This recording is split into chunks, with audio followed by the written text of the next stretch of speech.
আসসালামু আলাইকুম। Legend care বিশ্ববিদ্যালয়ে ভর্তি কোচিং এর আজকে লাইভ ক্লাসে সকলকে স্বাগতম। ঘড়িতে ঠিক সময় রাত 10টা।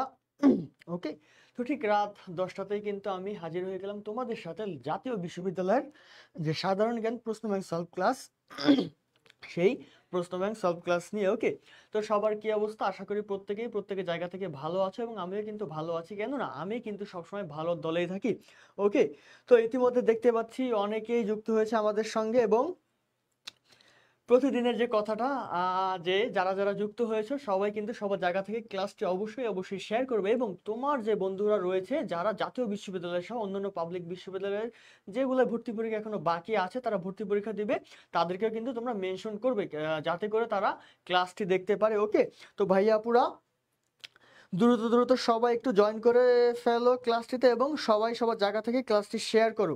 ওকে, তো আজকে কিন্তু জাতীয় বিশ্ববিদ্যালয়ের গুরুত্বপূর্ণ কিছু বাংলাদেশ পার্টের প্রশ্ন আমি তোমাদের জন্য রেখেছি, যেগুলা খুবই গুরুত্বপূর্ণ। এবং আজকে কিন্তু একদম শুরুর দিকে যেভাবে তোমাদেরকে প্রশ্নগুলা ব্যাখ্যা করে পড়াতাম, বিভিন্ন ইনফরমেশন দিতাম একটি প্রশ্নের বিপরীতে, আজকেও কিন্তু সেরকমই 20টা কোশ্চেন আমি তোমাদেরকে রেখেছি এবং পাশাপাশি 20টা কোশ্চেনের সাথে কিন্তু আরো ব্যাখ্যাও তোমাদেরকে পড়াবো। ওকে, তো আমি আমার যে গ্রুপগুলো রয়েছে আমি আমার গ্রুপগুলোতে ক্লাসগুলো শেয়ার করে দিচ্ছি এবং যেটি বললাম তোমরা কিন্তু তোমাদের বিভিন্ন গ্রুপ বা পেজ যেটাই থাকুক না কেন, হয়তো প্রোফাইল যাই থাকুক, সেগুলোতে কিন্তু ক্লাসগুলো শেয়ার করে দিবে। ওকে, তো ইতিমধ্যে দেখতে পাচ্ছি অনেকে জয়েন হয়েছে। আমরা আর 2টা মিনিট অপেক্ষা করি এখনো, যেহেতু আজকের ক্লাসটি নিয়ে অনেক সমস্যা ছিল। ক্লাসটি আমার নেওয়ার কথা ছিল সোমবারে নিতে পারিনি, পয়লা বৈশাখ, দ্যাটস ওয়াই, এই কারণে। তো এরপরে গতকালকে আমি অ্যানাউন্সমেন্ট দিয়েছিলাম, বাট গতকালকেও যান্ত্রিক ত্রুটির কারণে ক্লাসটি আমি নিতে পারিনি, তোমাদেরকে আমি নোটিশ দিয়েছিলাম। ওকে, তো আজকে অবশেষে ক্লাসটি আমি নিতে সফল হলাম। ওকে, আচ্ছা, ইতিমধ্যে অনেকে যুক্ত হয়েছে এবং কমেন্ট করছে। অথৈ বিশ্বাস, কেমন আছেন ভাইয়া? ওকে, আলহামদুলিল্লাহ, আমি খুবই ভালো আছি। তুমি কেমন আছো? আশা করি ভালো আছো।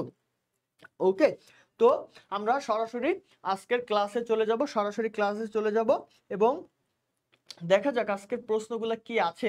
সবাই সবার জায়গা থেকে কিন্তু অবশ্যই উত্তর করবে। ওকে, ওকে, তো তোমরা দেখতে পাচ্ছ আজকেও কিন্তু প্রতিদিনের ন্যায় যে জাতীয় বিশ্ববিদ্যালয় গুরুত্বপূর্ণ প্রশ্ন ব্যাংক সলভ ক্লাস। ওকে, তো আজকের প্রথম প্রশ্নে আমরা চলে যাব।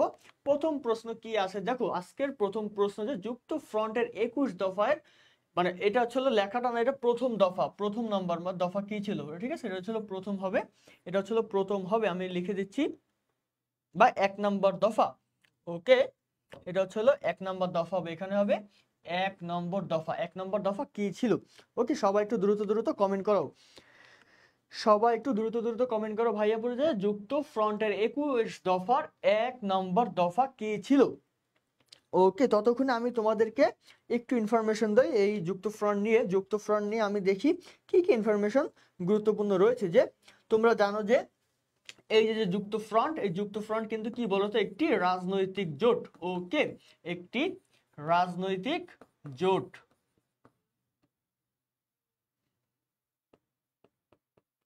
আচ্ছা, আমার ক্লাসের ফোকাস সহ যাবতীয় সকল কিছু, আমার সাউন্ড সবকিছু ক্লিয়ার আছে কিনা এটা একটু আমাকে একটু জানাও তো ভাইয়া পুরো।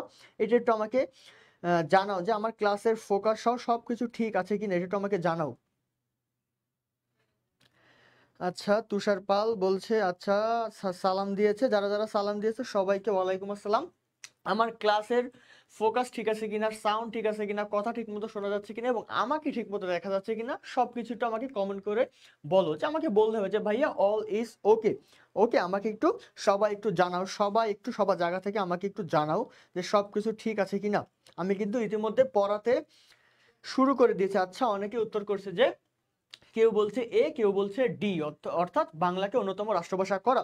তোমরা তোমাদের জায়গা থেকে উত্তরগুলো দিতে থাকো, পাশাপাশি আমি কিছু ইনফরমেশন দেই, আমি যুক্ত ফ্রন্ট নিয়ে আরো কিছু ইনফরমেশন দেই, তোমরা তোমাদের সঠিক উত্তরটি কমেন্টের মাধ্যমে জানিয়ে দাও আমাকে। ওকে, তো আমরা কি কোথায় ছিলাম, আমরা যে যুক্ত ফ্রন্টের 21 দফার 1 নম্বর দফা কি ছিল সেটা তোমরা উত্তর করতে লাগো। আমি যুক্ত ফ্রন্টের আরো কিছু ইনফরমেশন তোমাদেরকে দেই, সেটা হচ্ছে যে তোমরা জানো যে যুক্ত ফ্রন্ট কি, যুক্ত ফ্রন্ট হলো একটি রাজনৈতিক জোট। যুক্ত ফ্রন্ট একটি রাজনৈতিক জোট এবং এই জোটটা কিন্তু কখন জানো, যখন পূর্ব পাকিস্তানের প্রাদেশিক যে নির্বাচন করা হয় সেই নির্বাচনের সময় কিন্তু যুক্ত ফ্রন্ট গঠন করা হয়েছিল।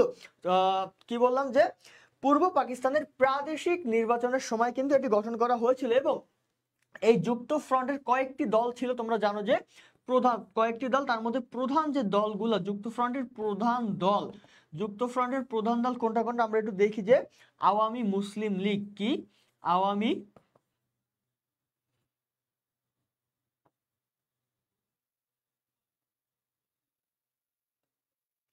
আওয়ামী মুসলিম লীগ ছিল। তারপরে কি ছিল? কৃষক শ্রমিক পার্টি, কি ছিল? কৃষক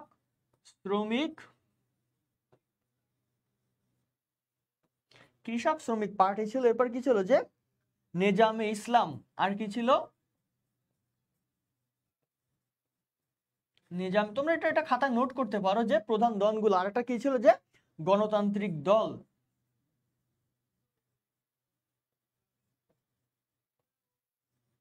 ওকে, তো আমরা কি কি পেলাম? আমরা কি কি পেলাম? যে যুক্তফ্রন্ট কি? যুক্তফ্রন্ট একটি রাজনৈতিক জোট, এবং যুক্তফ্রন্টের প্রধান মানে কয়েকটি দল ছিল, তার মধ্যে প্রধান দলগুলা কি কি? প্রধান দলগুলো আমরা পেলাম যে আওয়ামী মুসলিম লীগ, কৃষক শ্রমিক পার্টি এবং নেজামে ইসলাম, আর কি গণতান্ত্রিক দল। ওকে, এই পর্যন্ত কে কে বুঝতে পেরেছো আমাকে একটু কমেন্ট করে জানাও যে এই পর্যন্ত কে কে বুঝতে পেরেছো, কারো কোনো সমস্যা নেই।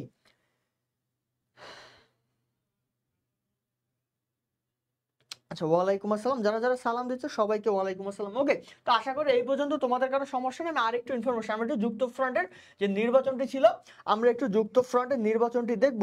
আমরা একটু যুক্তফ্রন্টের নির্বাচন দেখব। যুক্তফ্রন্টের নির্বাচনের ফলাফল দেখি আমরা একটু। নির্বাচনের ফলাফল একটু দেখি আমরা। নির্বাচনের ফলাফল। ওকে, তো তোমরা জানো যে, আচ্ছা আমি যদি তোমাদেরকে প্রশ্ন করি যে যুক্তফ্রন্টের আসন ছিল কতটি, সবাই একটু আমাকে কমেন্ট করে জানাও তো আসন ছিল কতটি। আসন ছিল কতটি একটু কমেন্ট করে জানাও। ভাইয়াপুরা যারা যারা ক্লাসটি দেখছো সবাই একটু আমাকে কমেন্ট করে জানাও যে যুক্তফ্রন্টের আসন ছিল মোট কতটি, মোট আসন ছিল কতটি।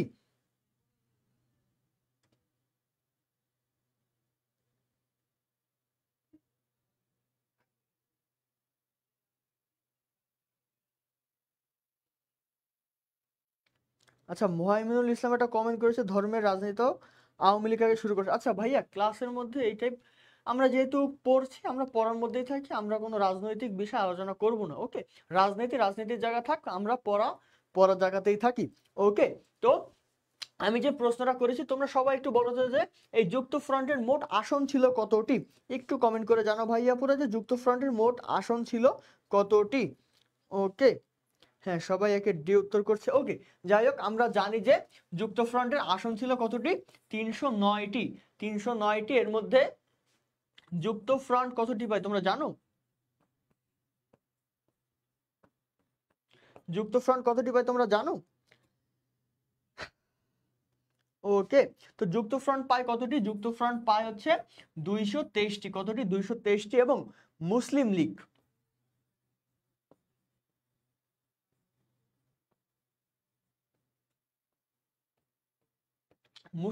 পায় হচ্ছে মাত্র 9টি। তোমরা হয়তো জেনে থাকবে যে এই যে যুক্তফ্রন্টের নির্বাচনের ফলাফলটা কি ছিল? যে এখানে মোট আসন ছিল 309টি, যুক্তফ্রন্ট পায় 223টি এবং মুসলিম লীগ পায় কতটি?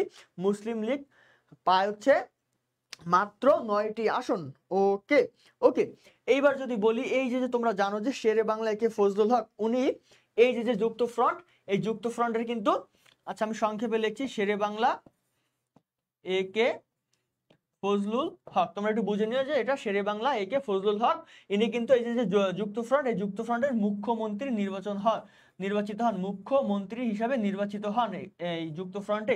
ওকে, তো এই যুক্তফ্রন্টে শেরে বাংলা একে ফজলুল হক ইনি মুখ্যমন্ত্রী হিসাবে, যদি প্রশ্নে আসে যে যুক্তফ্রন্টের মুখ্যমন্ত্রীর দায়িত্ব কে পালন করেছেন, সেক্ষেত্রে উত্তর কি হবে? উত্তর হবে শেরে বাংলা একে ফজলুল হক। এবং তোমরা আর একটা বিষয় জানো যে এই যে যুক্তফ্রন্টের যে সরকার, এই সরকারের স্থায়িত্বর বিষয় যদি বলি, এই সরকারের স্থায়িত্ব ছিল মাত্র 56 দিন। কতদিন?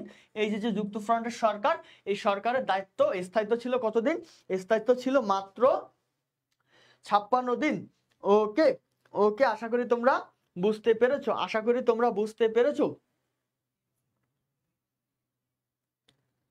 ওকে, তো আশা করি তোমরা বুঝতে পেরেছো আমরা কি কি পেলাম। আমরা কিন্তু নির্বাচনের ফলাফল পেয়েছিলাম যুক্তফ্রন্টের 21 দফা। আচ্ছা, আমাদের মূল প্রশ্নটা কি ছিল? যে যুক্তফ্রন্টের 21 দফার 1 নম্বর দাবিটি কি ছিল? ওকে, তো 1 নাম্বার এটার উত্তরটা কি হবে? যে বাংলাকে অন্যতম রাষ্ট্রভাষা করা। উত্তর কি হবে? উত্তর হবে যে বাংলাকে অন্যতম রাষ্ট্রভাষা করা। পাশাপাশি আমি কিন্তু তোমাদেরকে আরো যুক্তফ্রন্ট নিয়ে ইনফরমেশন দিয়েছি, যাতে যুক্তফ্রন্ট নিয়ে যদি কোনো পরীক্ষায় প্রশ্ন আসে তোমাদের যেন আর কোনো সমস্যা না হয়। ওকে, তো আশা করি এই পর্যন্ত সবাই বুঝতে পেরেছো। আমি পরবর্তী প্রশ্নে চলে যাব।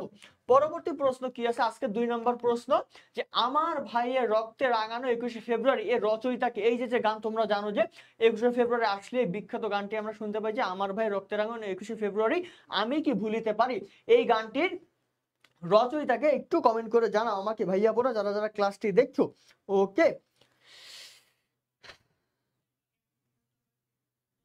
হ্যাঁ, অনেকে উত্তর করেছে যে সানজিদা জান আশা যেমন উত্তর করেছে যে 223টি পায় যুক্তফ্রন্ট এবং মুসলিম লীগ পায় 9টি। ওকে ওকে, হ্যাঁ, বাংলাদেশ পার্টি বেশি পড়তে হবে, পাশাপাশি কিন্তু মৌলিক জিকেও পড়তে হবে, পাশাপাশি কিন্তু মৌলিক জিকেও তোমাদেরকে পড়তে হবে। ওকে, আচ্ছা, সাদিয়া নিশাদ ওভি সালাম দিয়েছে। ওকে ওকে, তো যারা যারা সালাম দিয়েছে সবাইকে ওয়ালাইকুম আসসালাম। আজকে যে 2 নম্বর প্রশ্ন, 2 নম্বর প্রশ্নের সবাই একটু উত্তর করো। ভাইয়াপুরা যারা যারা ক্লাসটি দেখছো 2 নম্বর প্রশ্নের উত্তর করো। তোমরা উত্তর করতে লাগো, আমি একটু 2 নম্বর প্রশ্ন সম্পর্কে আরো একটু ইনফরমেশন তোমাদেরকে দেই।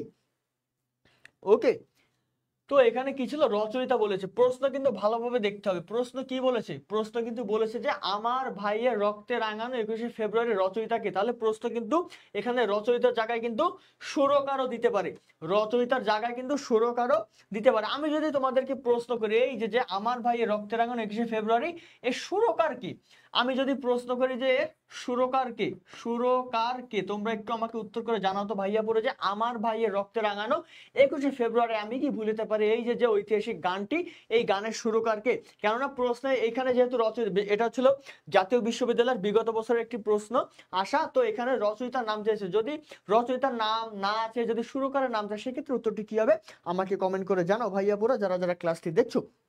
ওকে ওকে, তো সবাই উত্তর করছে 2 এর ডি। ওকে, খুব ভালো কথা, রচয়িতা আব্দুল গাফফার চৌধুরী। আমি মেনে নিলাম তোমাদের কথা, আমি মেনে নিলাম যে এই যে আমার ভাই রক্তে রাঙানো 21শে ফেব্রুয়ারি রচয়িতাকে আব্দুল গাফফার চৌধুরী। তাহলে এই যে গান, এই ঐতিহাসিক গানের সুরকারকে আমাকে একটু কমেন্ট করে জানাও। ঐতিহাসিক গানের সুরকারকে আমাকে একটু কমেন্ট করে জানাও। ওকে,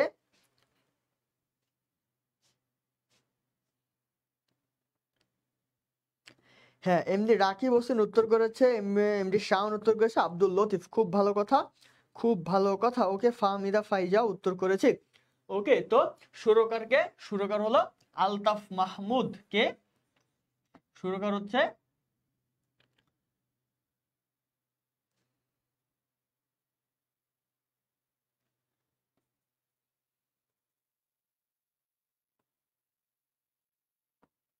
সুরকার হচ্ছে আলতাফ মাহমুদ। ওকে, তো আমরা কি পেলাম যে আমার ভাই রক্তে রাঙানো 21শে ফেব্রুয়ারি আমি কি ভুলিতে পারি এর সুরকার হচ্ছে আলতাফ মাহমুদ। এইবার আমি একটু তোমাদেরকে 21শে ফেব্রুয়ারির বিভিন্ন যে উপন্যাস ছিল বা গ্রন্থ ছিল বা আরো কিছু ঐতিহাসিক গান আছে, এই গানগুলো সম্পর্কে আমি তোমাদের একটু জানাতে চাই।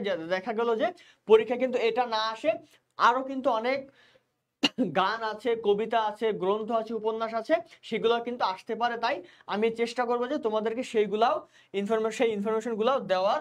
তো সেক্ষেত্রে আমি একটু ব্ল্যাঙ্ক পেজ নিয়ে আমি একটু লিখবো, আমি একটু লিখে আমার সাথে সাথে তোমরা একটু নোট করবে যে একটু ঐতিহাসিক কবিতা, যে ওরা আমার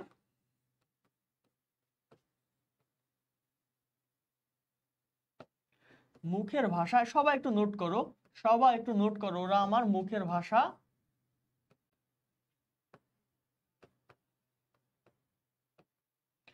কাইরা নিতে চায়। ওরা আমার মুখের ভাষা কাইরা নিতে চায়। আর একটা হচ্ছে যে, তাহলে এইটার হচ্ছে হলো সুরকার, এইটার হচ্ছে, ওকে ওকে, তো এটার গীতিকার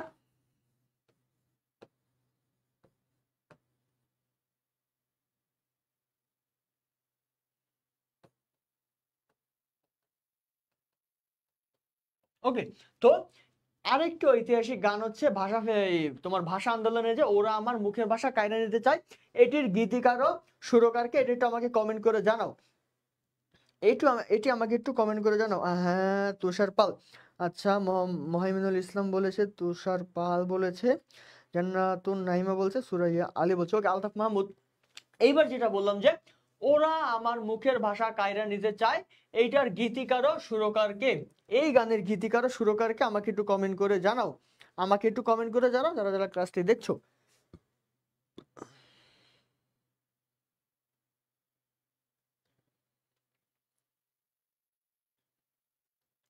ওকে, তো কি হবে উত্তর? কি হবে উত্তর? হবে আব্দুল লতিফ। এটার উত্তর কি হবে? উত্তর হবে সুরকার কে?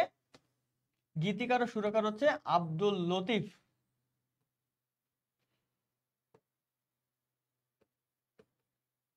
কি হবে? আব্দুল লতিফ। ওকে, এবার আমরা একটু উপন্যাসে আসি। এটা তো আমাদের গান ছিল, আমরা একটু উপন্যাসে আসি। যেহেতু ভাষা ভাষা আন্দোলন নিয়ে কিন্তু অনেক উপন্যাসও রয়েছে, ভাষা আন্দোলন নিয়ে কিন্তু অনেক উপন্যাসও রয়েছে। আমরা একটু উপন্যাসে আসি। যে একটা আছে যেটা ঐতিহাসিক একটা উপন্যাস, কোনটা? যে আরেক ফাল্গুন। কি নাম উপন্যাস কোনটা? আরেক ফাল্গুন।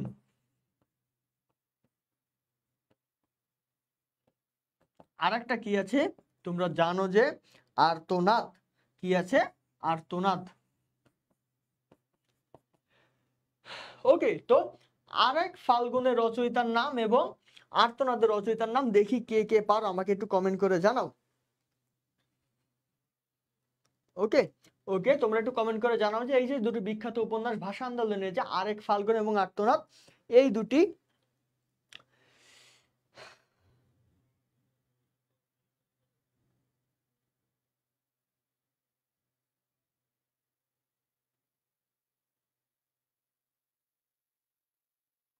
হ্যাঁ, কাউসার মাহমুদ বলছে যে ওরা আমার মুখের ভাষা কাহিনীতে গানটি শুরু করো, আব্দুল লতিফ। ওকে, হ্যাঁ, কাউসার মাহমুদ মানে আইরিন বলছে যে আরেক ফাল্গুন জহির রায়হান। ওকে, আরেক ফাল্গুন আমরা কি পেলাম? জহির রায়হান।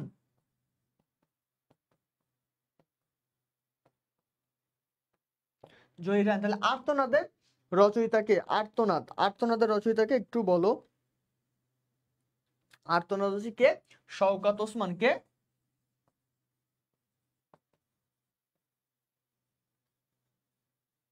শওকত ওসমান। তাহলে উপন্যাসে আমরা কি পেলাম? যে আরেক ফাল্গুনের রচয়িতা হচ্ছে জহির রায়হান এবং আর্তনাদের রচয়িতা হচ্ছে শওকত ওসমান। শওকত ওসমান, হ্যাঁ, আর্তনাদ শওকত ওসমান।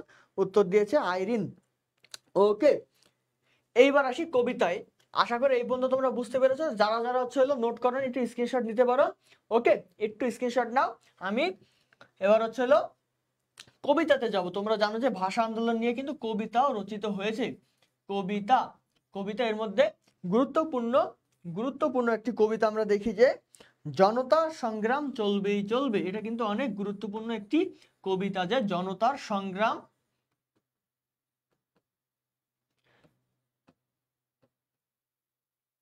চলবেই চলবে। এটি কার লেখা তোমরা জানো? এটি কার লেখা? এটি হচ্ছে সিকান্দার আবু জাফরের লেখা। সিকান্দার আবু জাফর। সিকান্দার আবু জাফরের ভাষা আন্দোলন নিয়ে ঐতিহাসিক একটি কবিতা কি? যে জনতার সংগ্রাম চলবেই চলবে। ওকে, আশা করি তোমরা এই পর্যন্ত বুঝতে পেরেছো। আচ্ছা, এইবার আমরা চলচ্চিত্রতে যাব। এইবার আমরা যাব চলচ্চিত্র। এই যে ভাষা আন্দোলন নিয়ে কিন্তু আমি শুরুতেই বলেছি যে অসংখ্য গান, কবিতা, চলচ্চিত্র, নাটক, উপন্যাস রচিত হয়েছে। প্রশ্ন কিন্তু যে কোনো জায়গা থেকেই আসতে পারে। তোমাকে যে গান থেকেই দেবে এমন না, বা উপন্যাস থেকেই দেবে এমন না। সেটা গান থেকেও দিতে পারে, উপন্যাস থেকেও দিতে পারে, আবার চলচ্চিত্র থেকেও দিতে পারে। মানে এটা আসলে স্যারদের উপর ডিপেন্ড করবে যে তারা কোনখান থেকে প্রশ্ন দেবে। বাট একজন স্টুডেন্ট হিসাবে তোমার দায়িত্ব কি? তোমার দায়িত্ব কিন্তু একদম যতগুলা গান, কবিতা যাই রচিত হয়েছে না কেন, তোমাকে কিন্তু সবগুলাই জানতে হবে। তো আমি কিন্তু সেই কাজটাই করছি যে তোমাদের কিন্তু আলাদা, আমি যেভাবে পড়িয়ে দিচ্ছি তোমাদেরকে কিন্তু আলাদাভাবে আর পড়া লাগবে না। এইগুলো নোট করলে কিন্তু মোটামুটি সব ইনফরমেশন তোমরা পেয়ে যাবে। ওকে, তো আমরা চলচ্চিত্রতে যাব। যে একটি জানো যে বিখ্যাত একটি চলচ্চিত্র রয়েছে, যেটা হচ্ছে কি জীবন থেকে নেওয়া। জীবন থেকে নেওয়া। জীবন থেকে না, এটা কিন্তু বিখ্যাত একটি চলচ্চিত্র, যেটার পরিচালক হচ্ছে কে? তোমরা জানো, সকলেই চেনো, একদম চেনামুখ, জহির রায়হান। কে? জহির রায়হান। ওকে, এবং আর একটা প্রামাণ্য চিত্র আমরা দেখি। প্রামাণ্য চিত্র যদিও প্রশ্ন আসে সেক্ষেত্রেও কিন্তু আমরা বাদ রাখবো না, আমরা কিন্তু সঠিক উত্তর দেখাতে পারবো। প্রামাণ্য চিত্র যেটা হচ্ছে খুব famous, let there be light. কি নাম? Let there be light. এটাও কিন্তু এই যে জহির রায়হানের পরিচালিত একটি প্রামাণ্য চিত্র, লেট দেয়ার বি লাইট।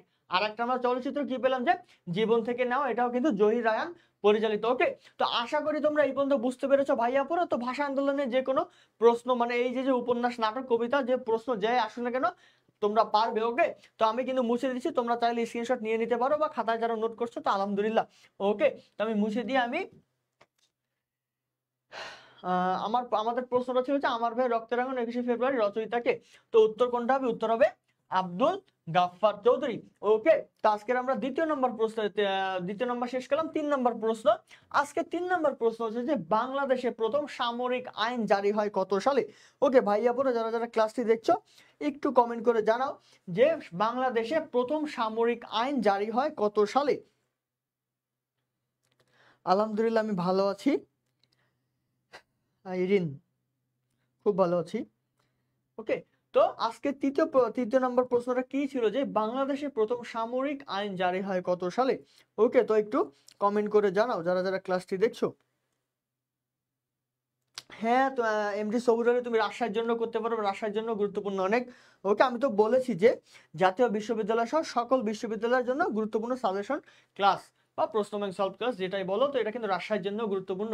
ওকে, এটা তো শুধুমাত্র যে রাজশাহী তা না, রাজশাহী 7 কলেজ, হ্যাঁ, তারপর হচ্ছিল মানে যেটা এখন সেন্ট্রাল ইউনিভার্সিটি, তারপর হচ্ছিল ন্যাশনাল বা সামনে যে আপকামিং যে অ্যাডমিশনের পরীক্ষাগুলো বাকি আছে সবগুলোর জন্য গুরুত্বপূর্ণ। ওকে ওকে হ্যাঁ, তো বাংলাদেশে প্রথম সামরিক আইন জারি হয় কত সালে? সবাই একটু দ্রুত কমেন্ট করে জানাও।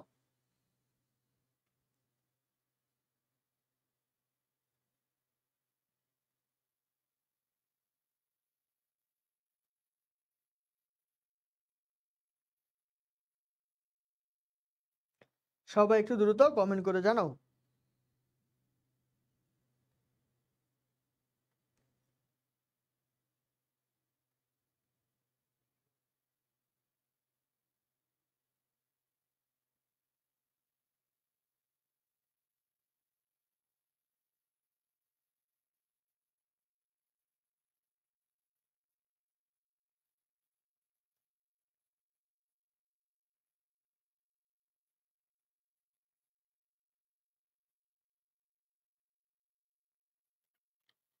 এই 1972 যেগুলা যেগুলা কমেন্ট করছো, 1972 যারা যারা কমেন্ট করছো প্রত্যেকটারে পিটানো উচিত, প্রত্যেকটারে পিটানো উচিত যেগুলো 1972 কমেন্ট করছে। আমি শিওর, আমি ড্যাম শিওর যে প্রথম একজন 1972 কমেন্ট করছে ওইটারটা দেখা দেখি সবাই 1972 কমেন্ট করছে। এই বাংলাদেশের সামরিক জারি কি 1972-এ হয়? একটু দেখে আসি তো, একটু ইনফরমেশন নিয়ে আসি, আমরা একটু ইনফরমেশন নিয়ে আসি। তোরা তোরা কি হিসাবে 1972 বললি? বল ভাই, কি হিসাবে তোরা 1972 বললি? দেখ, তোরা একটু খেয়াল কর, যে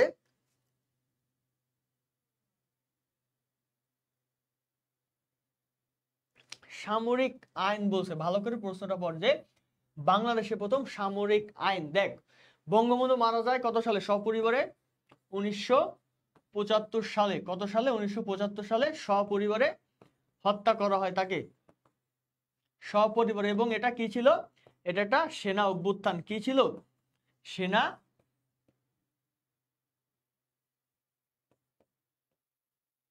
সেনা অভ্যুত্থান ঘটিয়েছিল কিন্তু 1975 সালে। ওকে, এবং এটা কিন্তু দেশ জুড়ে একটি অরাজনৈতিক মানে রাজনৈতিক একটি অস্থিরতা সৃষ্টি হয়। রাজনৈতিক একটি, দেখ পয়েন্টগুলা দেখ ভালো করে, পয়েন্টগুলা দেখ, পয়েন্টগুলা দেখলেই বুঝতে পারবি। পয়েন্টগুলো একটু খেয়াল রাখ, কি কি? যে 1975 সালে সপরিবারে হত্যা করা হয় কাকে? বঙ্গবন্ধু শেখ মুজিবুর রহমানকে তার সপরিবারে তাকে হত্যা করা হয় 1975 সালে। ভালো করে পয়েন্টগুলো খেয়াল কর। এটা কি ছিল? এটা একটা ছিল কি? সেনা অভ্যুত্থান। কি ছিল? একটি সেনা অভ্যুত্থান। এবং এটা তখন কিন্তু টোটাল দেশ জুড়ে একটি রাজনৈতিক অস্থিরতা সৃষ্টি হয়। ওকে, রাজনৈতিক অস্থিরতা সৃষ্টি হয়। তো এবার খেয়াল কর যে এই যে 1975 মানে যখন দেশে রাজনৈতিক একটা অস্থিরতা সৃষ্টি হয়, অর্থাৎ 15ই আগস্ট 1975 সালের 15ই আগস্ট যখন বঙ্গবন্ধুকে তার সপরিবারে হত্যা করা হয়, দেশে এটা এটা কি ছিল, এটা একটা সেনা অভ্যুত্থান ছিল এবং দেশে কিন্তু একটা রাজনৈতিক অস্থিরতা সৃষ্টি হয়। ঠিক সেই মুহূর্তে খন্দকার মোস্তাক আহমেদ 1975 সালে 20 আগস্ট, ভালো করে খেয়াল কর, 20 আগস্ট কিন্তু হচ্ছিল সামরিক আইন জারি করে দেশের পরিস্থিতিতে শান্ত রাখার জন্য। ওকে, এবং এই সময়টাতে কিন্তু যখন সপরিবারে হত্যা করা হয়, খন্দকার মোস্তাক আহমেদ কিন্তু রাষ্ট্রপতির দায়িত্ব গ্রহণ করে। দায়িত্ব গ্রহণ করার পরপরে কিন্তু এই যে 1975-এর 20 আগস্ট তখন কিন্তু দেশে সামরিক আইন জারি করা হয়। ওকে, তো মূল প্রধান কারণ ছিল কি? প্রধান কারণ ছিল বঙ্গবন্ধু হত্যাকাণ্ড ও রাজনৈতিক ক্ষমতা গ্রহণে সেনাবাহিনীর ভূমিকা। এই যে সামরিক আইন জারি, এটা কিন্তু বঙ্গবন্ধুর হত্যাকাণ্ড এবং রাজনৈতিক যে একটা অস্থিরতা এবং মানে রাজনৈতিক যে ক্ষমতা, সেই ক্ষমতাটা গ্রহণে কি সেনাবাহিনীর একটি ভূমিকা, সেটাই কিন্তু এই যে যার কারণে সামরিক আইনটা জারি করা হয়। কে জারি করে? খন্দকার মোস্তাক আহমেদ রাষ্ট্রপতির দায়িত্ব যখন গ্রহণ করে 1975 সালের 20 আগস্ট কিন্তু এই সামরিক আইন জারি হয়। তো এইবার আমারে বল যে তোরা কেন 1972 সাল বললি? কোন দুঃখে বললি? কোন দুঃখে সামরিক আইন জারি হয় 1972 সাল বললি ভাই? আমার একটু বল, তোরা আমার একটু বল। আমার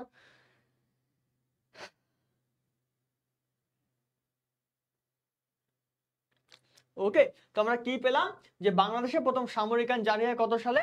1975 সালের 20 আগস্ট খন্দকার মোস্তাক আহমেদ যখন রাষ্ট্রপতির দায়িত্ব গ্রহণ করেন। ওকে, তো পয়েন্টগুলো আগে খেয়াল করতে হবে। এইভাবে ধূপধাপ কিন্তু পরীক্ষার হলে দাগানো যাবে না ভাইয়া, পরে একটু চিন্তা করতে হবে, একটু ডিপ থিঙ্কিং করতে হবে যে আসলে এই ঘটনার সাথে এই ঘটনা, মানে একটা ঘটনার সাথে আরেকটা ঘটনা রিলেট করতে হবে। যখন তুমি প্রশ্নের সাথে অপশন মিলিয়ে মিলিয়ে রিলেট করবে ঘটনাগুলো, তখন কিন্তু তুমি সঠিক উত্তর দাগাতে পারবে। মনে করো আদারওয়াইজ এই একটা উত্তর আমার মনে হইলো, দেই দাগাই, এইভাবে কিন্তু চান্স হবে না, নেগেটিভ মার্কিং এ শেষ হয়ে যাবে। যদিও জাতীয় বিশ্ববিদ্যালয়ে নেগেটিভ মার্কিং নেই, অন্যান্য বিশ্ববিদ্যালয়ের কথা আমি বলছি। ওকে, হ্যাঁ, কাউসার আহমেদ মানে আইরিন, তুমি হচ্ছে 1975 বলছো, সেটা আমি খেয়াল করেছিলাম। হ্যাঁ, অথৈ বিশ্বাস বলেছে 1972 সালে প্রথম সংবিধান কার্যকর হয়। হ্যাঁ, ঠিকই বলেছো। ওকে, তো আমরা পরবর্তী প্রশ্নে যাব। যে ভাষা আন্দোলনের নেতা কে ছিলেন?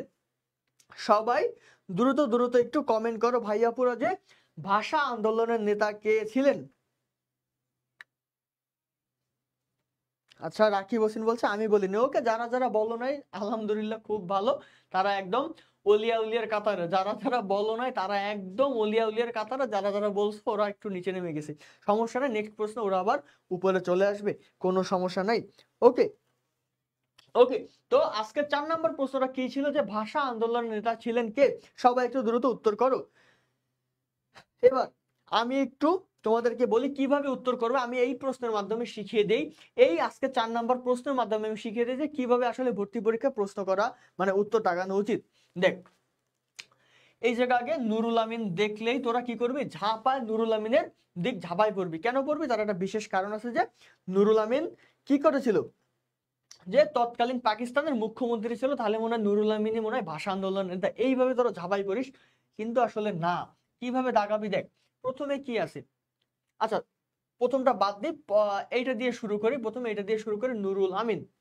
এই নুরুল আমিনের দিয়ে শুরু করি। দেখ কিভাবে প্রশ্নগুলো রিলেট করবি। নুরুল আমিন হচ্ছে যে কি ছিল? পাকিস্তানের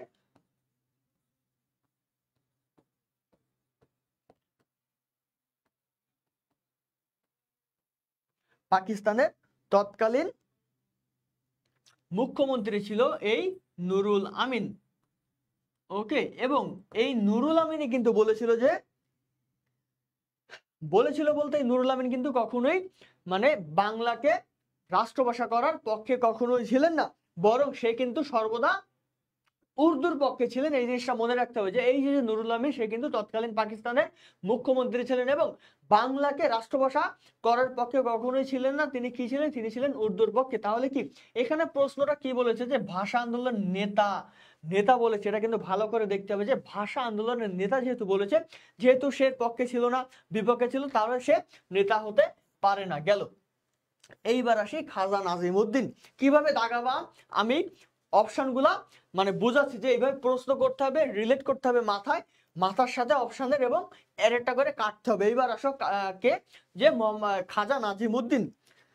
এইটা তো মনে করো এই বেটা তো হচ্ছিল সরাসরি প্রধানমন্ত্রী ছিল, তৎকালীন প্রধানমন্ত্রী, পাকিস্তানের কি ছিল, প্রধানমন্ত্রী।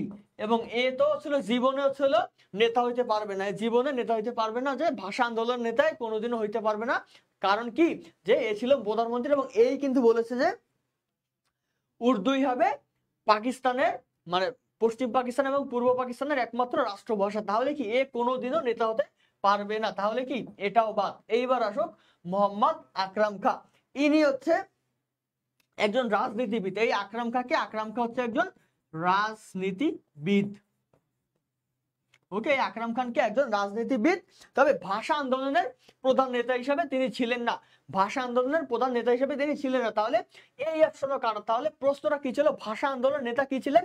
আমরা এটাও কাটতে পারছি, এটাও কাটতে পারছি, মানে কিভাবে মাথার সাথে অপশনে রিলেট করা বা দেখো, আবার এটাও কাটতে পারছি। তাহলে বাকি থাকলো কোনটা? চারটা অপশনে তিনটাই যেহেতু আমি কেটে দিছি, বাকি থাকলো কোনটা? বাকি থাকতো এই হাবিবুর রহমান শেলী। তাহলে কিন্তু সঠিক উত্তর খুব সহজে বের হয়ে গেল। তো এইভাবেই কিন্তু পরীক্ষায় দাগাতে হবে, প্রশ্ন ভালো করে আগে দেখতে হবে, পড়তে হবে। এখানে নেতা বলছে যেহেতু, সেহেতু প্রত্যেকটা অপশনের সাথে সাথে এইভাবে মিলাতে হবে, মাথার মধ্যে এগুলা খেলাতে হবে, এবং শেষ একটা অপশন কিন্তু তুমি অবশ্যই পাবা সঠিক উত্তর হিসেবে, সেটা তুমি দাগাতে পারবা। এবং এটা কিন্তু তুমি যদি ঠিকমতো পড়াশোনা করো, এইভাবে চিন্তা করতে তোমার 1 মিনিটেরও কম সময় লাগবে। ওকে, তো আশা করি বিষয়টি বুঝতে পারছো, এবং আমি বিশ্বাস করি যে এই বিষয়টি তোমাদের কাছে খুবই সুন্দর লেগেছে, কারণ এইভাবে তোমরা চিন্তা করো কিনা আই ডোন্ট নো। ওকে, তো আশা করি বিষয়টি বুঝতে পেরেছো। তো সঠিক উত্তর কি হবে? যে ভাষা আন্দোলনের নেতা ছিলেন কে? হাবিবুর রহমান শেলী। ওকে, তো আমরা পরবর্তী প্রশ্নে যাব। পরবর্তী প্রশ্ন কি আছে, যে স্বল্প দৈর্ঘ্য ছায়াছবি গেরিলা এর নির্মাতা। তোমরা জানো গেরিলা কিন্তু একটি মুক্তিযুদ্ধ ভিত্তিক কিন্তু একটি স্বল্প দৈর্ঘ্য ছায়াছবি। তো নির্মাতা সবাই একটু বলো, নির্মাতা সবাই একটু বলো। ওকে, আজকের 5 নাম্বার কি, যে স্বল্প দৈর্ঘ্য ছায়াছবি গেরিলা এর নির্মাতা। সবাই একটু কমেন্ট করো, আজকের 5 নাম্বার প্রশ্ন, সবাই একটু কমেন্ট করো। হ্যাঁ হ্যাঁ হ্যাঁ, ভাষা সৈনিক মানে যেমন আমাদের মুক্তিযোদ্ধা বলা হয় না, মুক্তিযোদ্ধা যেমন বলা হয় না বীর মুক্তিযোদ্ধা, সেরকম ভাষা সৈনিক মানে হচ্ছে ওই সময় হচ্ছিল ওদেরকে সৈনিক বলা হয়, ভাষা সৈনিক মানে হচ্ছে ভাষা আন্দোলনের নেতা। ওকে, হ্যাঁ, তো আশা করি বুঝতে পেরেছো। আজকের 5 নাম্বার প্রশ্ন কি, যে স্বল্প দৈর্ঘ্য ছায়াছবি গেরিলার নির্মাতা। স্বল্প দৈর্ঘ্য ছায়াছবি গেরিলার নির্মাতা। সবাই একটু দ্রুত কমেন্ট করো ভাইয়া, পুরো সবাই একটু দ্রুত কমেন্ট করো। ওকে, তো স্বল্প দৈর্ঘ্য ছায়াছবি গেরিলার নির্মাতাকে? জহির রায়হান।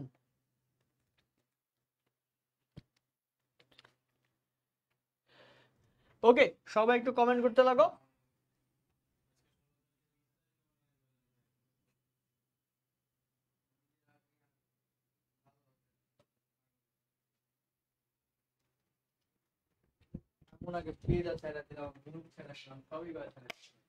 আচ্ছা, দেখতে পাচ্ছ অনেকেই উত্তর করছে। ওকে, তো জিএইচএস শিহাব উত্তর করছে, জহির রায়হান, অধরা ইসলাম মিমি। ওকে, সুরাইয়া জুই আবার আমাকে প্রশ্ন করছে। ওকে, আমি উত্তর দিব ভাই আপু, সমস্যা নেই। তুষার পাল উত্তর করছে, এমডি রাকিব হোসেন। ওকে, ওকে, তো আমরা একটু দেখে আসি, আমরা একটু দেখে আসি, আমরা একটু দেখে আসি।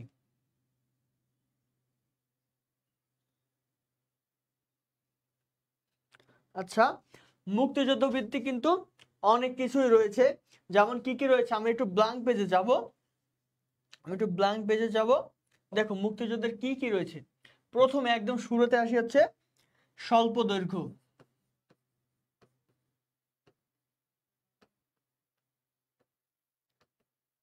স্বল্প দৈর্ঘ্য চলচ্চিত্র। সবাই কিন্তু এগুলা খাতায় নোট করবে ভাইয়া, পুরো যারা যারা ক্লাসটি করছো। আমি কিন্তু একদম স্বল্প দৈর্ঘ্য, সব প্রামাণ্য চলচ্চিত্র, পূর্ণ দৈর্ঘ্য চলচ্চিত্র একবারে সবগুলাই আমি দিয়ে দিব। ওকে, প্রথমে স্বল্প দৈর্ঘ্য চলচ্চিত্রতে আসি। শুরুতেই যদি স্বল্প দৈর্ঘ্য চলচ্চিত্রের কথা বলা হয়, সেটা কে? যে ৭১-এর যিশু। কি, কেউ কোনো কিছু নোট না করলো এই জিনিসটা কিন্তু অবশ্যই নোট করিও। প্রথমেই কি, ৭১-এর যিশু। ওকে, এটি এটি কে? পরিচালক কে? পরিচালক কিন্তু আগের জনই নাসিরউদ্দিন ইউসুফ। সবাই একটু খাতায় নোট করবে, নাসিরউদ্দিন ইউসুফ। ওকে, নাসিরউদ্দিন ইউসুফ। এইবার 2 নম্বরে আসি। 2 নম্বর হচ্ছে যে হুলিয়া।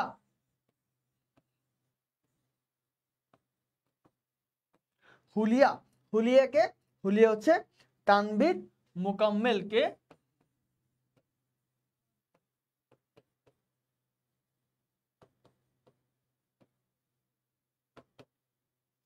ওকে, সবাই একটু দেখতে লাগো, সবাই একটু দেখতে লাগো।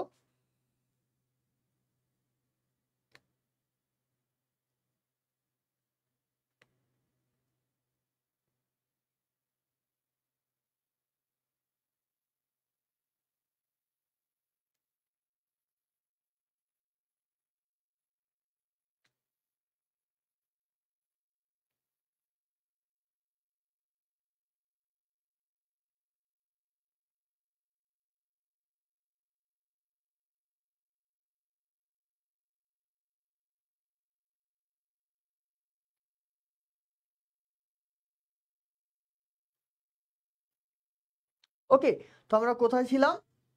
আমরা ছিলাম যে স্বল্পদৈর্ঘ্য চলচ্চিত্র, যেটা প্রথমে দেখলাম আমরা 71 যিশু, সেটাকে নাসিরউদ্দিন ইউসুফ, এবং হুলিয়া সেটা ছিল তানভীর মোকাম্মেল। এই যে হুলিয়া, এইটা কিন্তু যে নির্মলেন্দু গুণের একটি কবিতাকে, যে কবি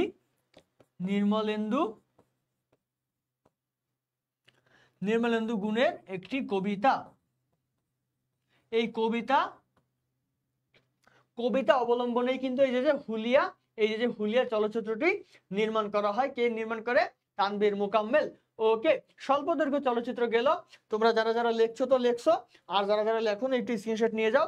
আমি পরবর্তীতে যাব, সেটা ছিল প্রামাণ্য চলচ্চিত্র।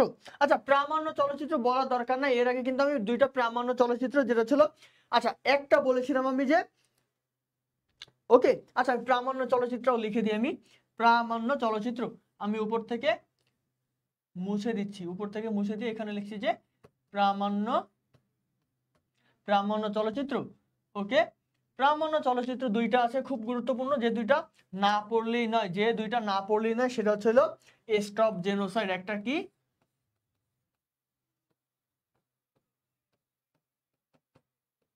স্টপ জেনোসাইড, যেটা কার?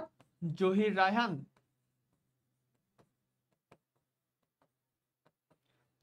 এবং আর একটা কি? আর একটা হচ্ছে যে এ স্টেট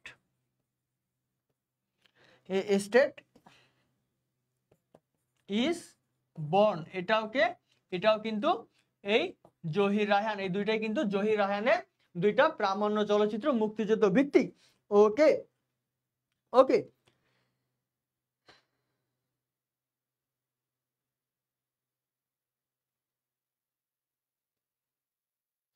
ওকে, আশা করি এই পর্যন্ত তোমরা বুঝতে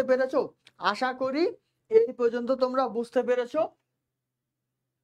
ওকে, তো প্রামাণ্য চলচ্চিত্র গেল, স্বল্প দৈর্ঘ্য গেল। এইবার আসি আমরা পূর্ণ দৈর্ঘ্য চলচ্চিত্র।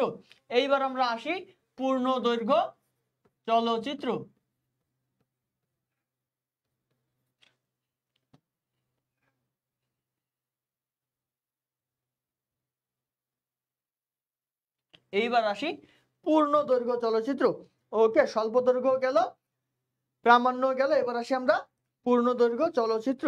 একটু খেয়াল করি আমরা পূর্ণ দৈর্ঘ্য চলচ্চিত্রগুলো।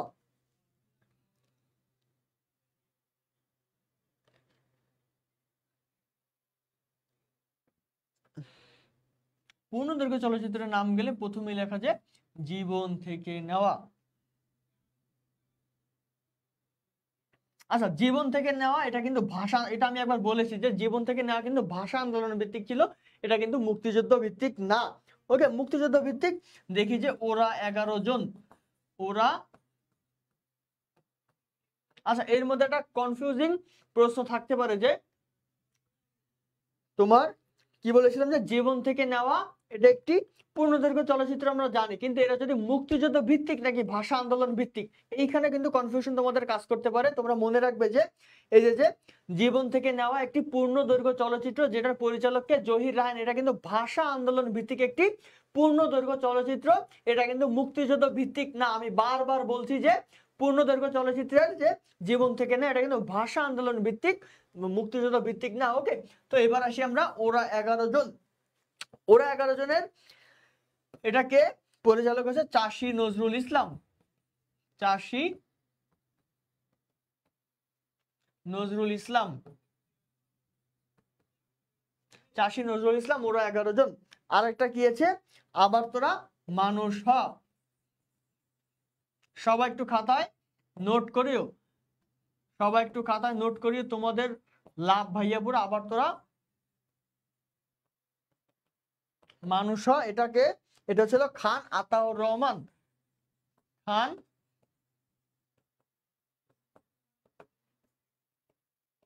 আতাউর রহমান, এটাও কিন্তু একটি পূর্ণদৈর্ঘ্য চলচ্চিত্র। এবং লাস্ট পূর্ণদৈর্ঘ্য চলচ্চিত্র যেটাও ইম্পর্টেন্ট, সেটা হচ্ছে আগুনের পরশমণি। একজন বাংলাদেশের ফেমাস রাইটার, তোমরা সবাই চেনো যে হুমায়ুন আহমেদ। হুমায়ুন আহমেদ স্যারের এই যে আগুনের পরশমণি, এটা কিন্তু একটি মুক্তিযুদ্ধ ভিত্তিক পূর্ণদৈর্ঘ্য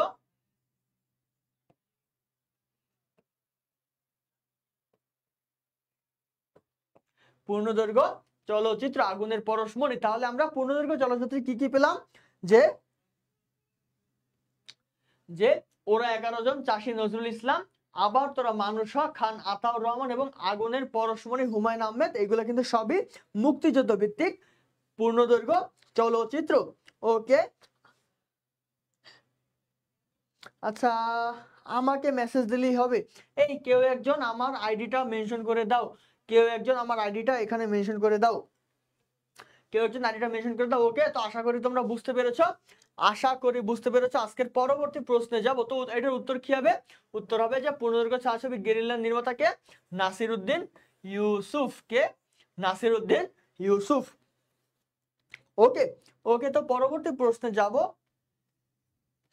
পরবর্তী প্রশ্ন কি আছে আমরা একটু দেখি, যে কোন নারী মুক্তিযোদ্ধা সর্বপ্রথম বীর প্রতীক খেতাব পান? কোন নারী মুক্তিযোদ্ধা সর্বপ্রথম বীর প্রতীক খেতাব পান? সবাই একটু দ্রুত কমেন্ট করো ভাইয়াপুরা, যারা যারা ক্লাসটি দেখছো দ্রুত দ্রুত কমেন্ট করো।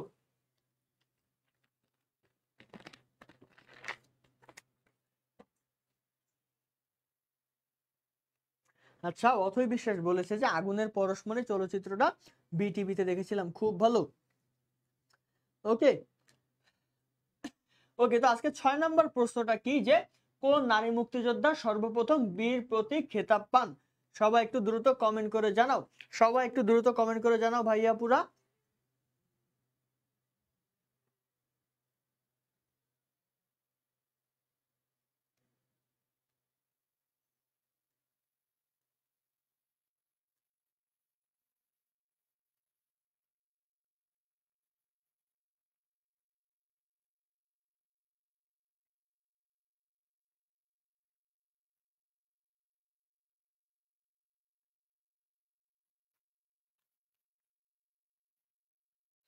ওকে, তো কোন নারী মুক্তিযোদ্ধা সর্বপ্রথম বীর প্রতীক খেতাব পান? ওকে, তো উত্তরটা কি হবে? সবাই একটু দ্রুত উত্তর করো। আমি তার মধ্যে একটা ছোট্ট দুইটি ইনফরমেশন দেবো। তোমরা জানো যে 2 জন নারী মুক্তিযোদ্ধা রয়েছে যারা কিন্তু বীর প্রতীক খেতাব পান। একজন হচ্ছে সিতারা বেগম, একজনকে সিতারা বেগম, এবং আর একজন হচ্ছে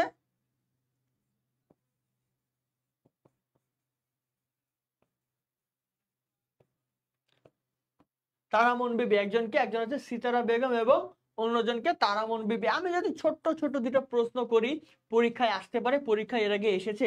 আমি যদি বলি এই যে সিতারা বেগম কত নং সেক্টরে যুদ্ধ করেন? কত নং সেক্টরে? দেখি একটু উত্তর করো সোনামণিরা। আর এটাও সেম, কত নং সেক্টরে? কত নং সেক্টরে যুদ্ধ করেন সোনামণি? যারা যারা ক্লাসটি দেখছো সোনামণিরা একটু দ্রুত দ্রুত উত্তর করো। সিতারা বেগম এবং তারামন বিবি কত নাম্বার, এই দুজন কত নাম্বার সেক্টরে যুদ্ধ করেন? ওকে, সবাই একটু কমেন্ট করো।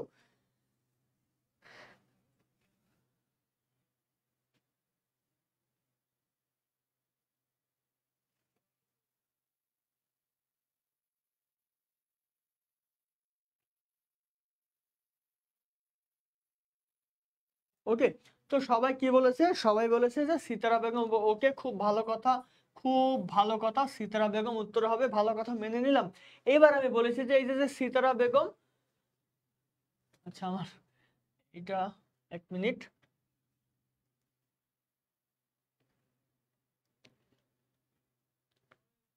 এটা উত্তর হবে হচ্ছিল বি, আমি ভুলে এ নাম্বার দাগিয়ে ফেলেছি।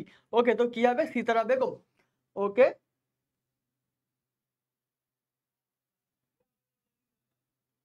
ওকে, তো আমি জিজ্ঞাসা করেছিলাম যে কে কোন সেক্টরে যুদ্ধ করে। আচ্ছা, আইরিন বলেছে সিতারা বেগম 2 নং সেক্টরে যুদ্ধ করে। ওকে, ওকে, খুব ভালো কথা, 2 নং সেক্টর। ওকে, 2 নং। তাহলে তারামন বিবি কত নম্বর সেক্টরে যুদ্ধ করে সবাই একটু বলো তো। তারামন বিবি, আচ্ছা 6-এর এ বলেছো কেন তোমরা? 6-এর এ তো হবে না ভাইয়া, পুরো কোন নারী মুক্তিযোদ্ধা সর্বপ্রথম বীর প্রতীক খেতাব পান? সেটা ছিল ক্যাপ্টেন সিতারা বেগম, অর্থাৎ বি। হ্যাঁ, তুষার পাল একদম সুন্দর করে লিখে দিয়েছে যে তারামন বিবি 11 নম্বর সেক্টরে। তারামন বিবি হচ্ছে 11 নং সেক্টরে এবং সিতারা বেগম 2 নং সেক্টরে।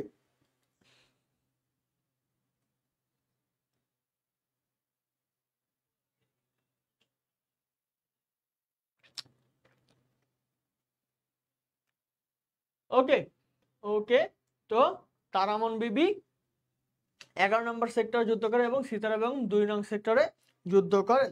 ওকে, আশা করি তোমরা বুঝতে পেরেছো, আর কোনো কনফিউশন নেই। তো এইবার দেখতে পাচ্ছ যে আমাদের এনইউ বুস্টার নিয়ে প্রতিদিনই তোমাদেরকে বলি, যারা জাতীয় বিশ্ববিদ্যালয়ে পরীক্ষা দেবে তাদের জন্য এনইউ বুস্টার একদম কেনা ফরজ।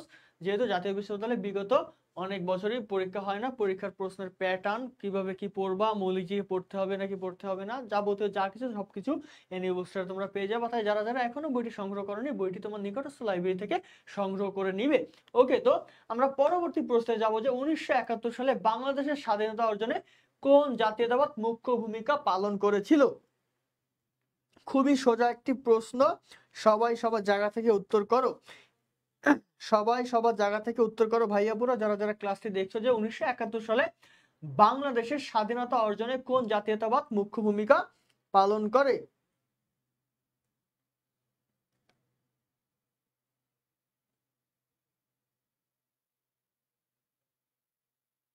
সবাই সবার জায়গা থেকে একটু উত্তর করো।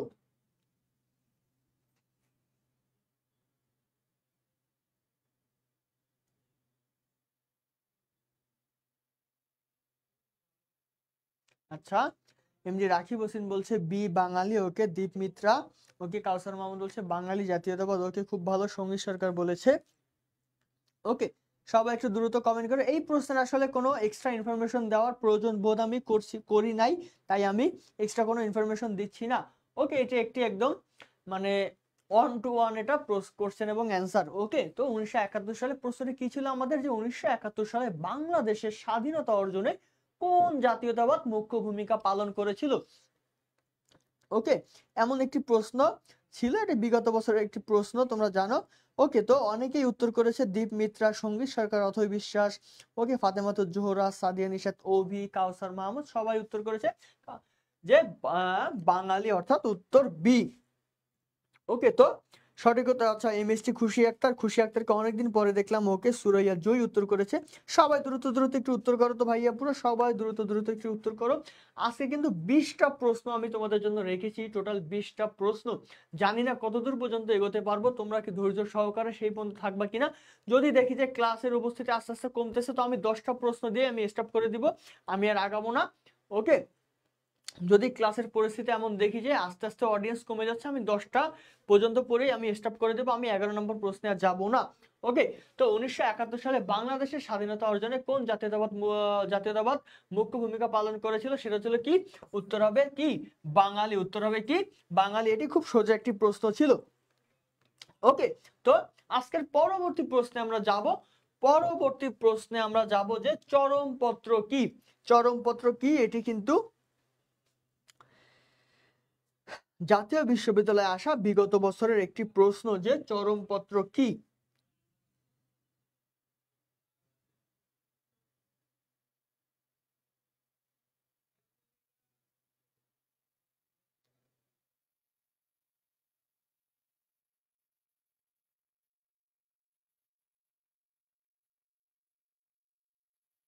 ওকে, তো চরমপত্র কি, সবাই একটু দ্রুত কমেন্ট করো।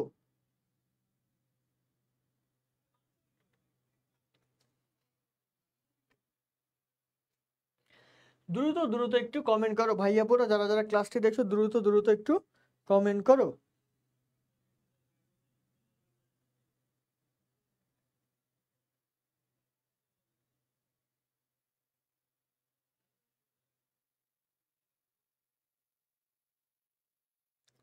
ওকে, তো আমরা যদি বলি যে চরমপত্রটা, আমি একটু ইনফরমেশন দেই চরমপত্র সম্পর্কে, একটু তোমাদেরকে আর একটু সোজা করে দিই, তোমরা উত্তর দিতে লাগো।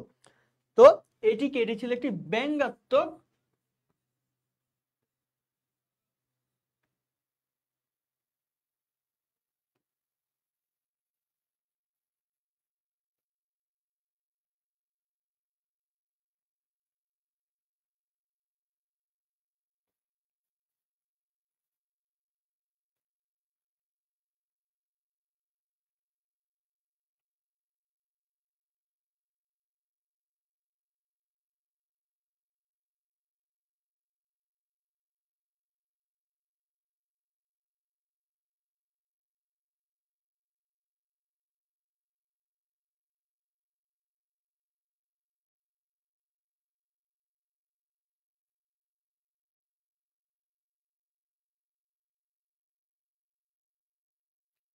ওকে, তো চরমপত্রটা কি? চরমপত্র হচ্ছে যে ব্যঙ্গাত্মক রেডিও অনুষ্ঠান।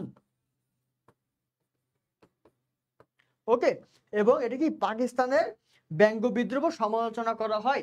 ওকে, এবং এটা রচনা ও পাঠ যদি বলি, রচনা ও পাঠ, এই চরমপত্র রচনা ও পাঠ করেছিল কে?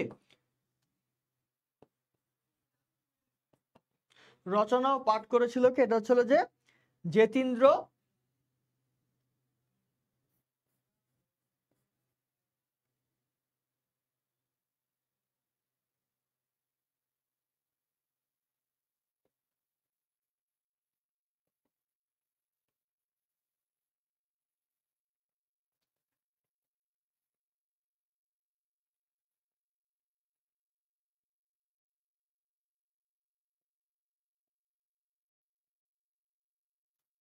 যার নিকনেম হচ্ছে তুলসী চৌধুরী।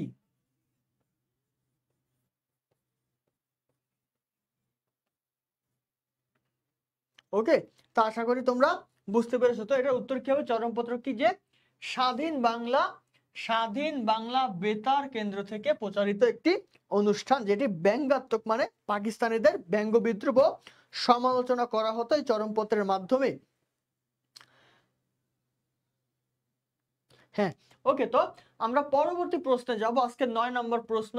আজকে 9 নম্বর প্রশ্ন কি আছে আমরা দেখি, যে অপারেশন সার্চ লাইটের পরিকল্পনাকারী কে ছিল? অপারেশন সার্চ লাইটের পরিকল্পনাকারী কে ছিল? সবাই একটু দ্রুত কমেন্ট করে জানাও ভাইয়াপুরা, যারা যারা ক্লাসটি দেখছো একটু কমেন্ট করে জানাও যে অপারেশন সার্চ লাইটের পরিকল্পনাকারী কে ছিল?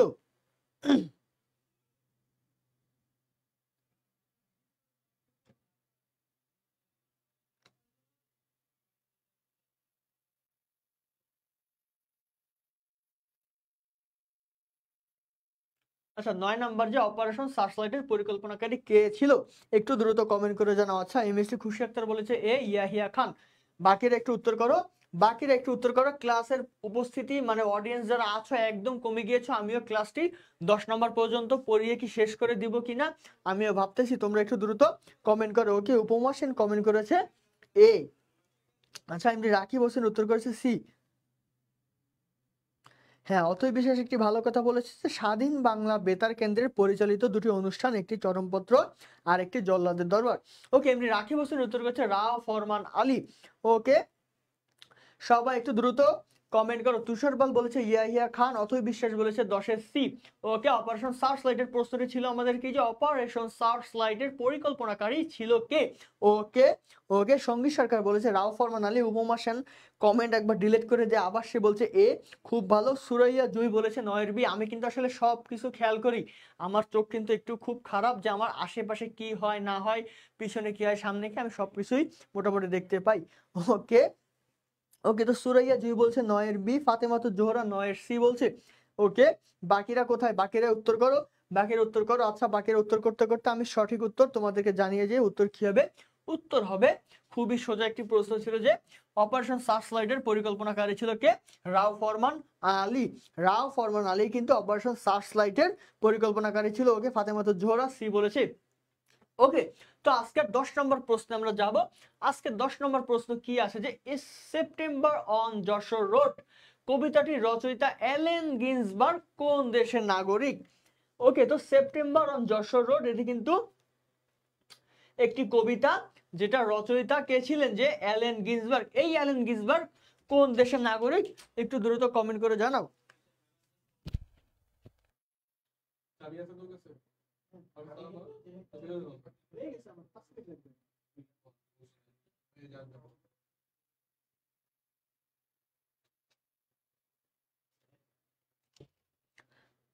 ওকে, তো সেপ্টেম্বর অন যশোর রোড কবিতাটির রচয়িতাকে অ্যালেন গিন্সবার্গ কোন দেশের নাগরিক? উত্তর কি হবে?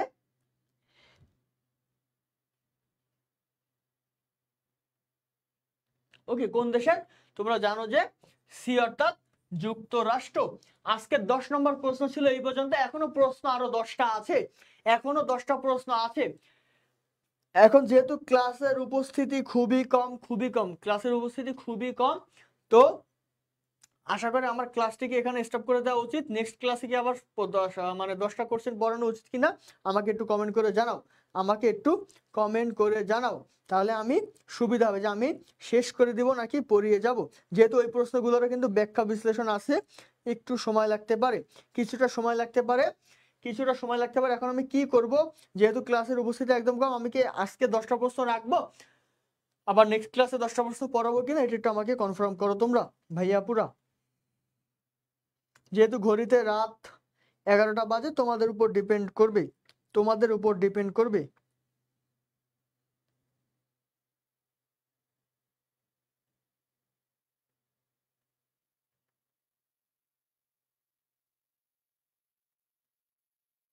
আচ্ছা আচ্ছা, তোমাদের উপর ডিপেন্ড করবে যে আমি বাকি 10টাও শেষ করে দেবো কি দেবো না। তোমাদের অ্যাটেন্ডেন্সের উপর, মানে অডিয়েন্সের উপর ডিপেন্ড করবে। অডিয়েন্স যদি থাকে তাহলে আমি পড়ানো শুরু করব। 10 নম্বর প্রশ্নে যাব, অডিয়েন্সের উপর ডিপেন্ড করবে। ওকে, এমডি রাকিব হোসেন, সিদরাতুল মুনতাহা। ওকে, এমডি রাকিব হোসেন বলছে 20টাই করেন। ওকে, খন্দকার রায়হান বলছে ক্যারি অন। ওকে ওকে ওকে, তাহলে আমি 11 নম্বর প্রশ্নে যাচ্ছি। 11 নম্বর প্রশ্নটি কি আছে যে কোন আন্তর্জাতিক গণমাধ্যম বাংলাদেশের মুক্তিযুদ্ধের পক্ষে বিশ্ব জনমত গঠনে বিশেষ ভূমিকা পালন করেন? কোন আন্তর্জাতিক গণমাধ্যম? আচ্ছা আচ্ছা, রাকিব হোসেন একটা কথা বলেছে, আপনাকে কি বলবো, স্যার না ভাইয়া? আচ্ছা, এটি সম্পূর্ণ তোমার উপর নির্ভর করছে, তুমি আমাকে কি বলবো। আমাকে তুমি স্যারও বলতে পারো, আমাকে ভাইয়াও বলতে পারো, তোমার যেটা খুশি মন চাই। শুধু যে রাকিব তা না, যার যেটা খুশি মন চাই, স্যার ভাইয়া যেটা বলো সেটাতে আমি খুশি, কোনো সমস্যা নেই। আমি যে ওই যে মানে বাধ্যতামূলক আমাকে স্যার বলতে হবে এমন না, আবার বাধ্যতামূলক ভাইয়া বলতে হবে এমন না। তোমার যেটা তুমি আমার সাথে কমফোর্ট বলতে, সেটা তুমি আমাকে বলতে পারো, সমস্যা নেই। ওকে, তো আজকের 11 নম্বর প্রশ্ন কি ছিল যে কোন আন্তর্জাতিক গণমাধ্যম বাংলাদেশের মুক্তিযুদ্ধের পক্ষে বিশ্ব জনমত গঠনে বিশেষ ভূমিকা পালন করে? সবাই একটু দ্রুত কমেন্ট করো ভাইয়া পুরো যে। আচ্ছা, এমডি রাকিব হোসেন বলছে 11A। আচ্ছা, এমডি শাওন বলছে 11B। আচ্ছা, এখন থেকে স্যার বলবো। ওকে, সেটা তো সম্পূর্ণ তোমার উপর নির্ভর করবে, তুমি আমাকে কি বলে ডাকবে। ওকে ওকে, তো প্রশ্নটা কি ছিল যে কোন আন্তর্জাতিক গণমাধ্যম বাংলাদেশের মুক্তিযুদ্ধের পক্ষে বিশ্ব জনমত গঠনে বিশেষ ভূমিকা পালন করে? ওকে, তো এটা কি হবে? উত্তর হবে বিবিসি। উত্তর কি হবে? উত্তর হবে বিবিসি। বিবিসি কিন্তু বাংলাদেশের মুক্তিযুদ্ধের পক্ষে বিশ্ব জনমত গঠন, অর্থাৎ বহির্বিশ্বে মানুষের মধ্যে একটি যে স্বাধীনতার স্প্রিট যে বাংলাদেশের মধ্যে আছে, এটা জানানোর জন্য কিন্তু তারা বিভিন্ন জায়গায় জনমত গড়ে তোলে। এটা কে করে? এটা হচ্ছে হলো গণমাধ্যমের মাধ্যমে কে ভূমিকা পালন করে? বিবিসি। ওকে, হ্যাঁ, উপমা সেনও বলেছে 11B। ওকে ওকে, তো আমরা পরবর্তী প্রশ্নে যাব। পরবর্তী প্রশ্ন কি আছে যে বাংলাদেশের মুক্তিযুদ্ধে মর্যাদা অনুসারে বীরত্ব সূচক খেতাবের ক্ষেত্রে তৃতীয় খেতাব, অর্থাৎ তোমরা জানো যে বাংলাদেশে 4টি খেতাব রয়েছে। কয়টি খেতাব রয়েছে? মুক্তিযুদ্ধে 4টি খেতাব।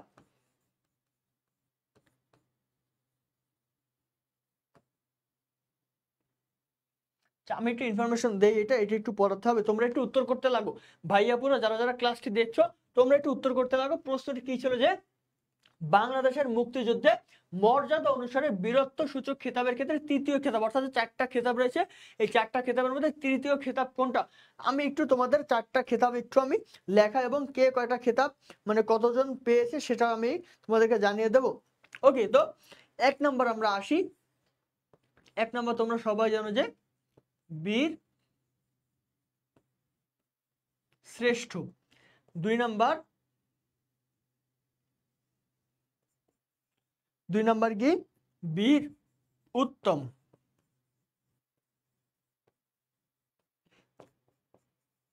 3 নম্বর আসি, 3 নম্বর কি? বীর বিক্রম। ওকে, 4 নম্বর আসি, 4 নম্বর হচ্ছে বীর প্রতীক। ওকে, চারটা আমরা পেলাম, আমরা চারটা পেলাম। যে কি কি পেলাম? যে 1 নম্বরে আছে বীর শ্রেষ্ঠ, 2 নম্বরে বীর উত্তম, 3 নম্বরে কি? বীর বিক্রম, 4 নম্বরে বীর প্রতীক। আমাদের প্রশ্ন কি ছিল? যে বাংলাদেশের মুক্তিযুদ্ধে মর্যাদা অনুসারে বীরত্ব সূচক খেতাবের ক্ষেত্রে তৃতীয় খেতাব। এইবার যদি আমি বলি যে কে মানে বীর শ্রেষ্ঠ কতজন বীর শ্রেষ্ঠ, এবার হচ্ছে বীর উত্তম কত, বীর বিক্রম কতজন পেয়েছে এবং বীর প্রতীক কতজন পেয়েছে, সিরিয়াল অনুসারে দেখি। এইটা কে পারো যে সিরিয়াল অনুসারে আমাকে এই লিস্টটা আমাকে দিতে পারবো, মানে অ্যাকচুয়াল কতজন এই খেতাবগুলো পেয়েছে। যে বীরশ্রেষ্ঠ কতজন, এটা সবাই জানে যে বীরশ্রেষ্ঠ 7 জন, এটা সবাই জানে। বাকি যে বীর উত্তম কতজন পেয়েছে, বীর বিক্রম উপাধি কতজন পেয়েছে, বীর প্রতীক উপাধি কতজন পেয়েছে, একদম সিরিয়ালি আমাকে লিখে দাও তো দেখি কে এই কাজটা করতে পারে। আমি একটু দেখতে চাই কে এই মহৎ কাজটি করতে পারে, আমাকে একটু লিখে দাও, আমি একটু দেখব। আমি একটু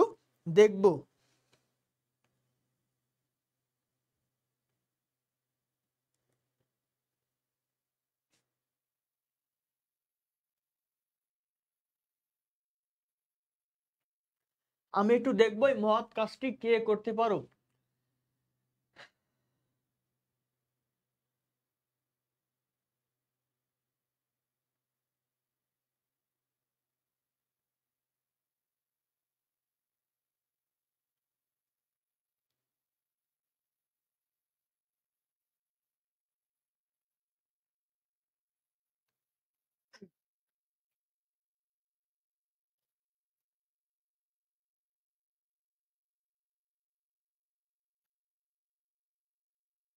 আচ্ছা, ওকে ওকে, আমি এটা সুন্দরভাবে লিখে দিচ্ছি, আমি লিখে দিচ্ছি।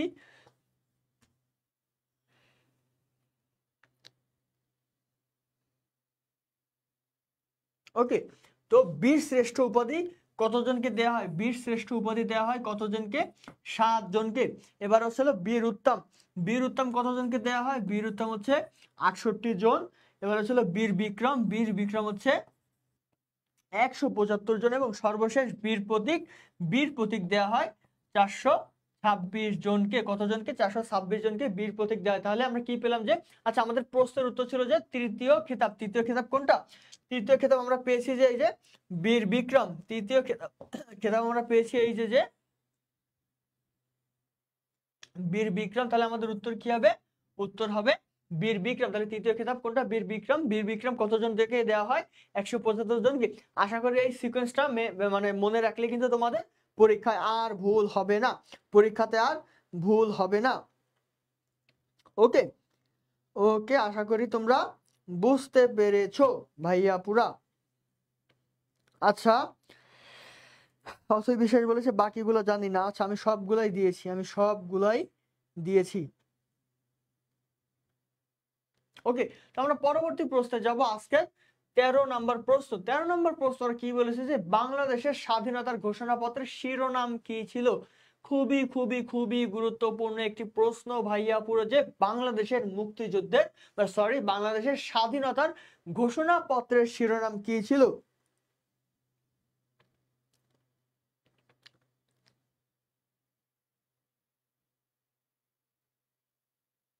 ওকে, তো বাংলাদেশের স্বাধীনতার ঘোষণাপত্রের শিরোনাম কি ছিল? সবাই একটু দ্রুত কমেন্ট করে জানাও। কি হবে উত্তর? যে বাংলাদেশের স্বাধীনতার ঘোষণাপত্রের শিরোনাম কি ছিল? সবাই একটু দ্রুত কমেন্ট করে জানাও, ভাইয়াপুরা সবাই একটু দ্রুত কমেন্ট করে জানাও যে বাংলাদেশের স্বাধীনতার ঘোষণাপত্রের শিরোনাম কি ছিল।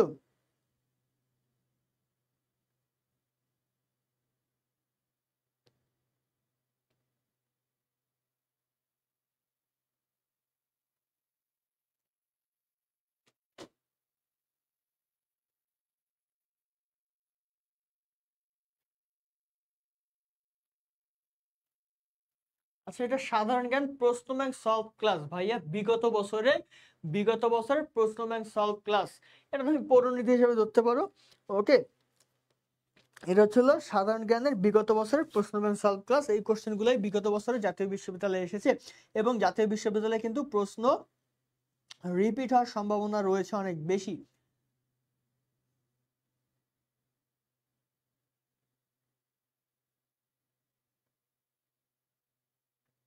ওকে, ওকে, এমডি রাকিব হোসেন উত্তর করেছে, আচ্ছা উত্তর করেনি সে। এমএসডি খুশি আক্তার উত্তর করেছে এ। অথৈ বিশ্বাস 13 খ বলেছে। ওকে, মাহফুজুর রহমান বলছে আরে এ, মানে সে 100% শিওর। সে অথৈ বিশ্বাসকে আবার বলছে, অথৈ বিশ্বাস খ বলাতে বলছে আরে এ, মানে জোর করে বলাচ্ছে। ওকে, তো মাহফুজুর রহমান এ বলেছে, অথৈ বিশ্বাস খই বলেছে। ওকে, অথৈ বিশ্বাসের জায়গাতেই আছে।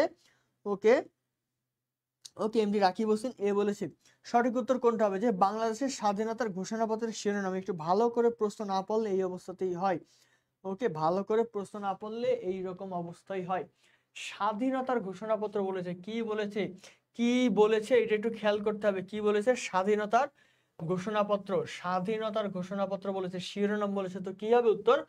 উত্তর হবে দা প্রোক্লেমেশন অফ ইন্ডিপেন্ডেন্স। কি হবে?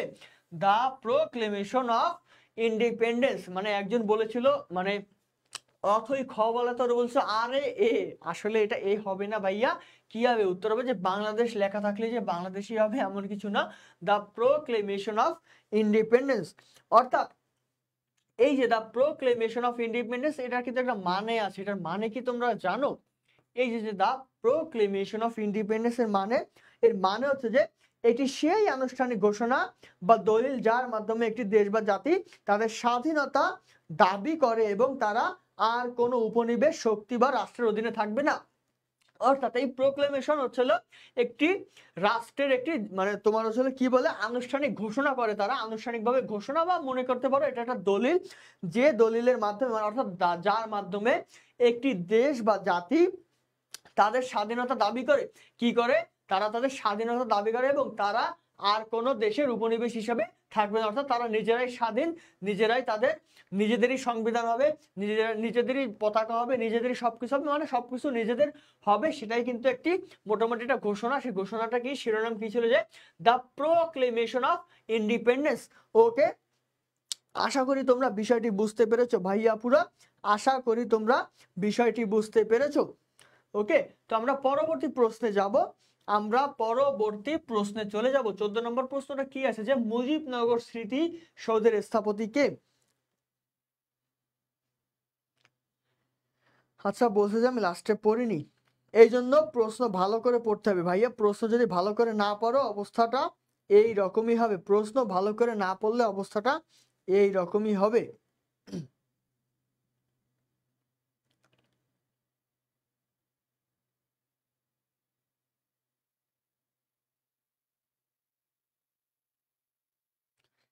ওকে, তো 14 নম্বর প্রশ্নটা কি আছে? যে মুজিবনগর স্মৃতিসৌধের স্থপতি কে?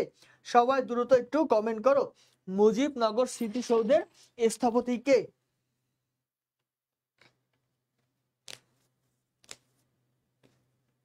আচ্ছা, এমএসটি খুশি আক্তার বলেছে বি তানভীর কবির। বাকিরা একটু উত্তর করো, বাকিরা উত্তর করো। যারা যারা ক্লাসটি দেখছো ভাইয়া দ্রুত উত্তর করো, শেষ করে দেবো এক্ষুনি। বেশি সময় আর নিব না, বেশি সময় নিব না, শেষ করে দেবো।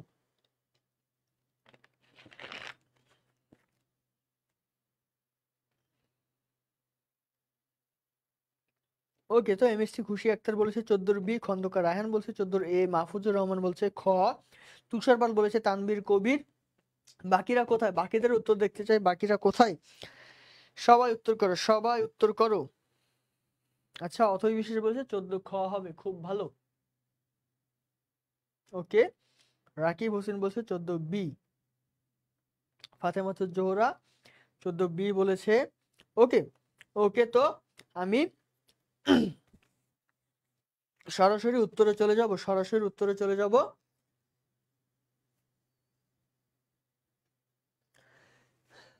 উত্তর কি হবে?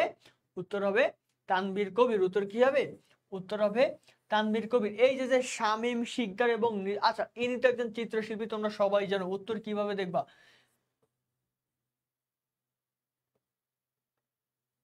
উত্তর কিভাবে দাগাবে এর আগেও বলছি, আবারও বলছি যে এই যে প্রথমে যদি আসে কামরুল হাসান তো একজন চিত্রশিল্পী। শামীম শিকদার, এই শামীম শিকদার তো ছিল কি বলে, কি ছিল যে স্বোপার্জিত স্বাধীনতা, কি স্বোপার্জিত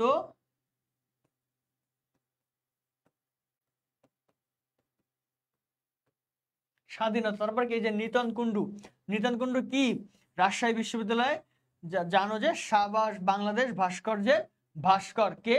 এই নিতন কুণ্ডু। তাহলে বাকি থাকলো কামরুল হাসান চিত্রশিল্পী, শামীম শিকদারের হচ্ছিল স্বোপার্জিত স্বাধীনতা, নিতন কুণ্ডুর হচ্ছিল সাবাস বাংলাদেশ। বাকি থাকলো কি? বাকি থাকলো তানভীর কবির। বাকি কি থাকলো? বাকি থাকলো তানভীর কবির। তো সঠিক উত্তর কি হবে? তানভীর কবির। এইভাবে চিন্তা করবো পরীক্ষার হলে, এইভাবেই চিন্তা করতে হবে তোমাকে। ওকে, তো আশা করি তোমরা বুঝতে পেরেছো। পরবর্তী প্রশ্নে যাব।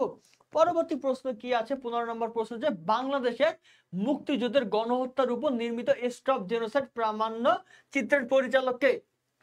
এটা কিন্তু বিগত বছরে আসা একটি প্রশ্ন, বিগত বছরে এসেছিল এবং একটু আগে আমি পড়েছি প্রামাণ্য চলচ্চিত্র।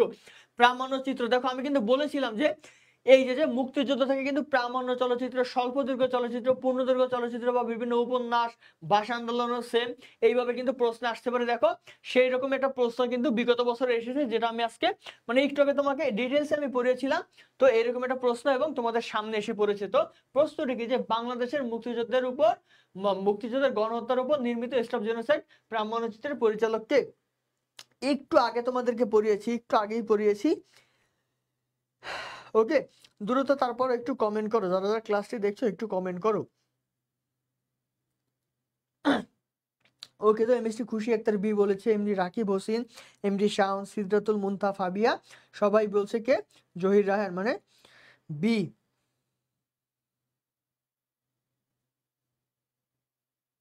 ওকে, তো বাংলাদেশের মুক্তিযুদ্ধের গণহত্যার উপর নির্মিত স্টপ জেনোসাইড প্রামাণ্য চিত্রের পরিচালক কে? পরিচালক উত্তর হবে কে? জহির রায়হান। উত্তর কি হবে? উত্তর হবে জহির রায়হান। ওকে ওকে, সবাই সঠিক উত্তর দিয়েছে, সবাইকে অসংখ্য ধন্যবাদ, সবাইকে অসংখ্য ধন্যবাদ।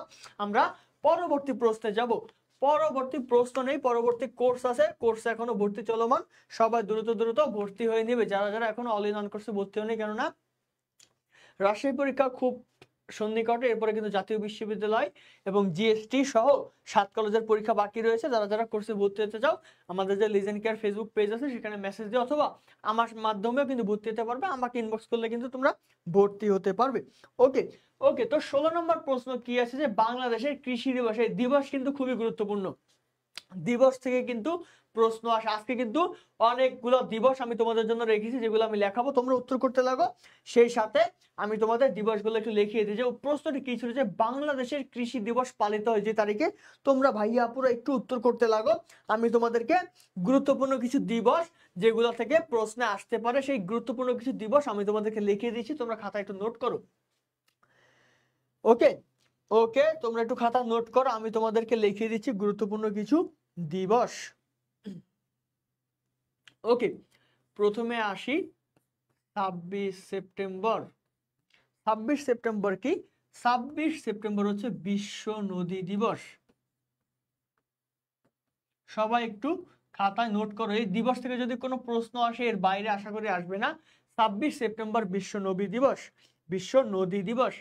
এবার আসি 1 ডিসেম্বর। 1 ডিসেম্বর বিশ্ব এইডস দিবস, বিশ্ব এইডস দিবস 1 ডিসেম্বর। ওকে, এইবার আসি 5 জুন। 5 জুন পরিবেশ দিবস। 5 জুন কি? পরিবেশ দিবস। ওকে, এবার আসি 8 মার্চ। 8 মার্চ তোমরা সবাই জানো যে নারী দিবস। 8 মার্চ কি? 8 মার্চ হলো নারী দিবস। দিবসগুলো কিন্তু খুব গুরুত্বপূর্ণ ভর্তি পরীক্ষার জন্য, সবাই কিন্তু একটু খাতায় নোট করবে এগুলা। আমি কষ্ট করে হলেও তোমাদেরকে লিখে দিচ্ছি। 8 মার্চ খাতায় লিখলে মনে থাকবে। এবার আসি 2 অক্টোবর। 2 অক্টোবর হচ্ছে জাতিসংঘ শান্তি দিবস। কি 2 অক্টোবর কি জাতিসংঘ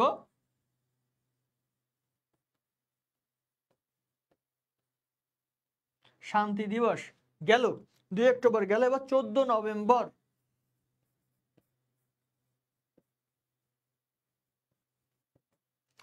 14 নভেম্বর কি যে বিশ্ব বিশ্ব ডায়াবেটিক্স দিবস।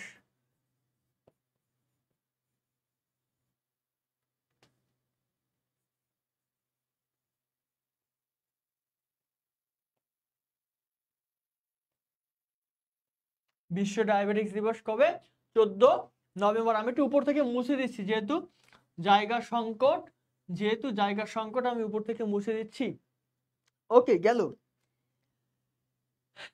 এবার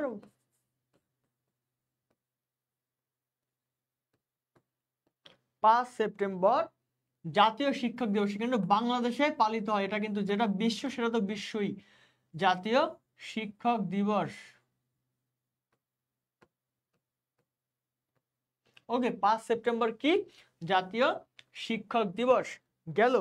এবার 24 জানুয়ারি।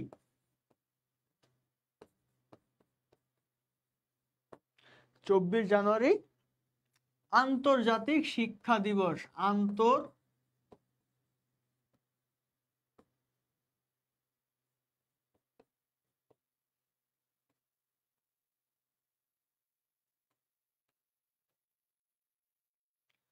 আন্তর্জাতিক শিক্ষা দিবস এটা কি 24 জানুয়ারি। ওকে আন্তর্জাতিক শিক্ষা দিবস কবে? 24 জানুয়ারি। এবং লাস্ট ওয়ান 5 অক্টোবর। 5 অক্টোবর।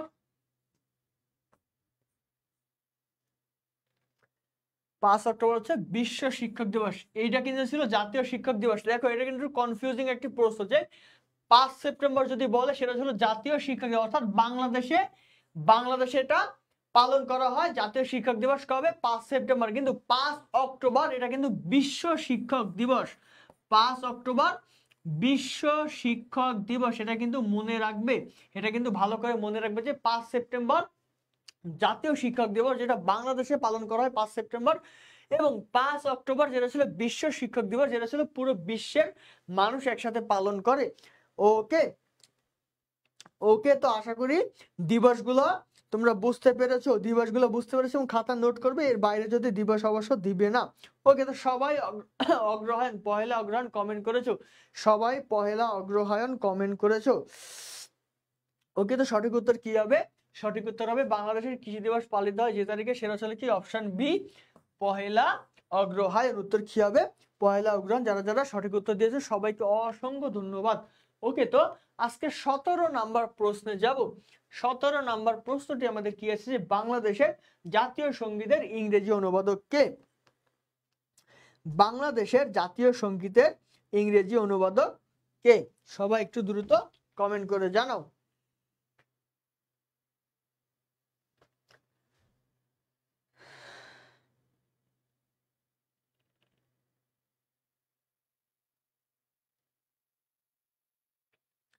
ওকে সবাই একটু কমেন্ট করে জানাও যে বাংলাদেশের জাতীয় সঙ্গীতের অনুবাদক কে?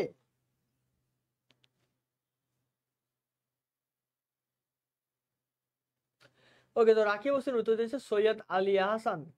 ওকে বাকিরা উত্তর করো।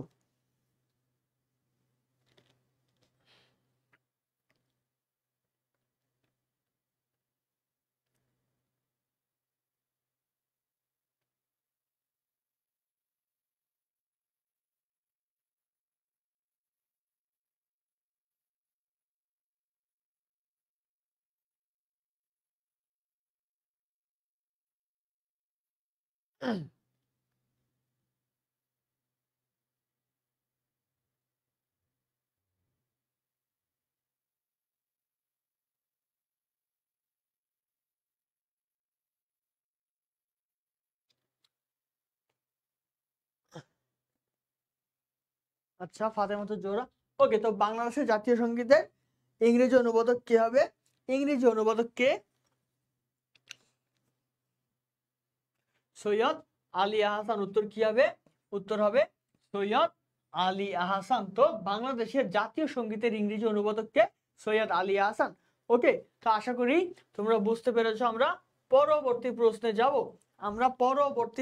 যাব। পরবর্তী প্রশ্ন কি রয়েছে? পরবর্তী প্রশ্ন কি রয়েছে যে বাংলাদেশের জাতীয় সঙ্গীত হিসেবে গৃহীত রবীন্দ্র সঙ্গীতটির রচনার স্থান, অর্থাৎ বাংলাদেশের যে জাতীয় সঙ্গীত হিসাবে যেটা গৃহীত হচ্ছে রবীন্দ্রনাথের লেখা, সেটা হচ্ছে তিনি যেখানে বসে লিখেছেন, অর্থাৎ গৃহীত স্থান, সঙ্গীতের রচনা স্থান, সঙ্গীতের রচনা স্থান, অর্থাৎ তিনি কোথায় বসে রচনাটি করেছেন সেটা জানতে চেয়েছে। যে বাংলাদেশের জাতীয় সঙ্গীত হিসেবে গৃহীত রবীন্দ্র সঙ্গীতটির রচনা স্থান, অর্থাৎ রবীন্দ্রনাথ ঠাকুর, অর্থাৎ রবি ঠাকুর কোথায় বসে এই গানটি রচনা করেছেন। ওকে, তো প্রশ্ন আগে ভালো করে পড়তে হবে, প্রশ্ন বুঝতে হবে, প্রশ্ন আগে ভালো করে পড়তে হবে, প্রশ্ন বুঝতে হবে, তারপরে উত্তর দিতে হবে। ওকে ওকে, তো সবাই একটু কমেন্ট করো যে বাংলাদেশের জাতীয় সঙ্গীত হিসাবে গৃহীত রবীন্দ্র সঙ্গীতটির রচনার স্থান কোথায়। ওকে, তো অনেকে উত্তর করেছে এমনি রাখি বসিন, ওকে, সিদ্ধাতুল মুনতাহা ফাবিয়া, সবাই উত্তর করেছে শিলাইদহ। কি বলেছে উত্তর? শিলাইদহ। সঠিক উত্তর কি হবে? যে সঠিক উত্তর হবে শিলাইদহ। সঠিক উত্তর কি হবে? শিলাইদহ। ওকে, উপমা সেন, ফাতেমাতুজ জোহরা, এমডি শাওন, সবাই উত্তর করেছে শিলাইদহ। খুবই ভালো। অথৈ বিশ্বাস 18 ঘ। ওকে, সবাইকে অসংখ্য অসংখ্য ধন্যবাদ। আজকের পরবর্তী প্রশ্নে আমরা চলে যাব। পরবর্তী প্রশ্ন কি বলেছে যে নিচের কোনটি বাংলাদেশের জাতীয় জরুরি সেবা প্রদান করে থাকে? খুবই সোজা একটি প্রশ্ন। জাতীয় জরুরি সেবা নিয়েও কিন্তু প্রশ্ন আসতে পারে, যে বিভিন্ন মানে কল সেন্টারের নাম্বারগুলো, অর্থাৎ মানে কোনটা ডায়াল করলে কোনটার সুবিধা পাওয়া যাবে। ওকে, মিষ্টি খুশি আক্তার উত্তর করেছে, খুব ভালো, খুব ভালো।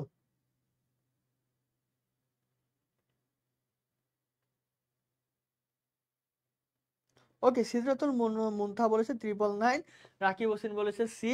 এইটা তো সহজ একটি উত্তর, সবাই একটু উত্তর করো, সবাই একটু উত্তর করো, সবাই একটু উত্তর করো। আমি আরো কিছু গুরুত্বপূর্ণ দেই, যেমন এটা তো জাতীয় জরুরি সেবা। 999 কি?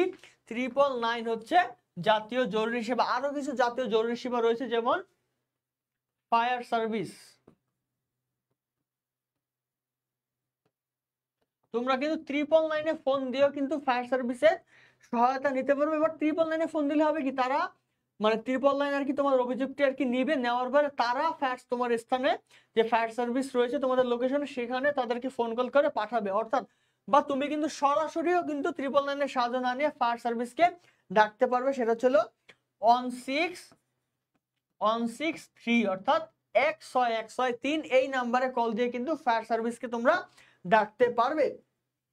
আর একটা আছে যে দুর্নীতি, অর্থাৎ দুদক মানে দুর্নীতি দমন কমিশন, দুর্নীতি দমন কমিশন, সেটা ছিল 106, অর্থাৎ 106 কল দিয়ে কিন্তু তোমরা তোমাদের যদি কোনো কারো বিরুদ্ধে দুর্নীতির অভিযোগ যদি দায়ের করতে হয়, তোমরা কিন্তু 106 ফোন দিয়ে কিন্তু দুদকে দায়ের করতে পারবে। এমন কেউ তোমাদের আছে কিনা জানাও। অর্থাৎ আচ্ছা, এবার আসি জাতীয় মানবাধিকার কমিশন। জাতীয় মানবাধিকার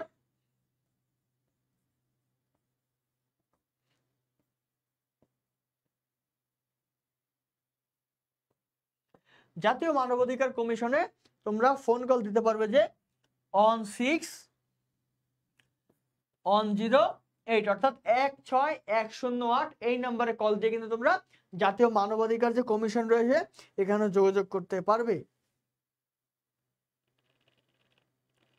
ওকে,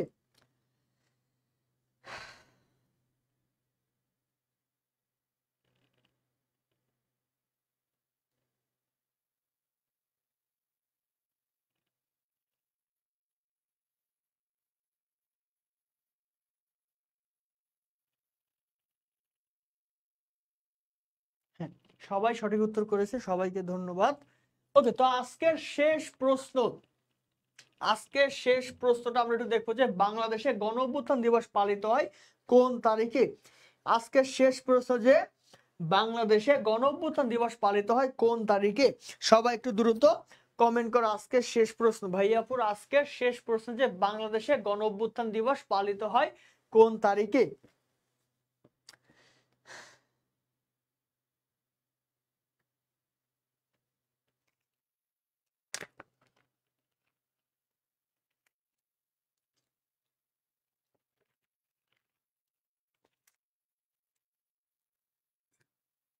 সবাই দ্রুত একটু কমেন্ট করো আজকে শেষ পর্যন্ত বাংলাদেশে গণঅভ্যুত্থান দিবস পালিত হয় কত তারিখে। ওকে, তো রাকিব হোসেন উত্তর করেছে ডি। আচ্ছা, খন্দকার রায়হান বলছে যে ভাই চালিয়ে যান, আমরা আছি সবাই। চালিয়ে তো গেলাম ভাইয়া, তোমাদের কথা না হলে তো আমি 10 নাম্বারই শেষ করে দিতাম, 10 নাম্বারই তো শেষ করে দিতাম, তোমাদের কথাতেই তো চালিয়ে যাচ্ছি। ওকে, তো উপমা সেন উত্তর করেছে 20 ডি। ওকে ওকে, তো আজকের মতন এখানেই আজকের শেষ প্রশ্ন এটা, এটা কিন্তু আজকের শেষ প্রশ্ন, এরপর আর কোনো প্রশ্ন নেই, সো টেনশনের কোনো কারণ নেই, খুব দ্রুতই ছেড়ে দেবো। সর্বোচ্চ আর 5 মিনিট তোমাদের সাথে মানে বিভিন্ন সার্বিক বিষয় নিয়ে হয়তো বা কথা বলতে পারে, যদি তোমরা তোমাদের কিছু বলার থাকে, আর না বলার থাকলে আমি শেষ করে দিব। সবাই একটু দ্রুত কমেন্ট করো, সবাই একটু দ্রুত কমেন্ট করো। ওকে, তো দেখতে পাচ্ছ অনেকে উত্তর করেছে। ওকে, খুব ভালো। ক্লাস কখন? আচ্ছা, ক্লাসের শিডিউলটা আমি তোমাদেরকে দিয়েছি, তোমরা জানো যে প্রতি শনি সোম বুধ,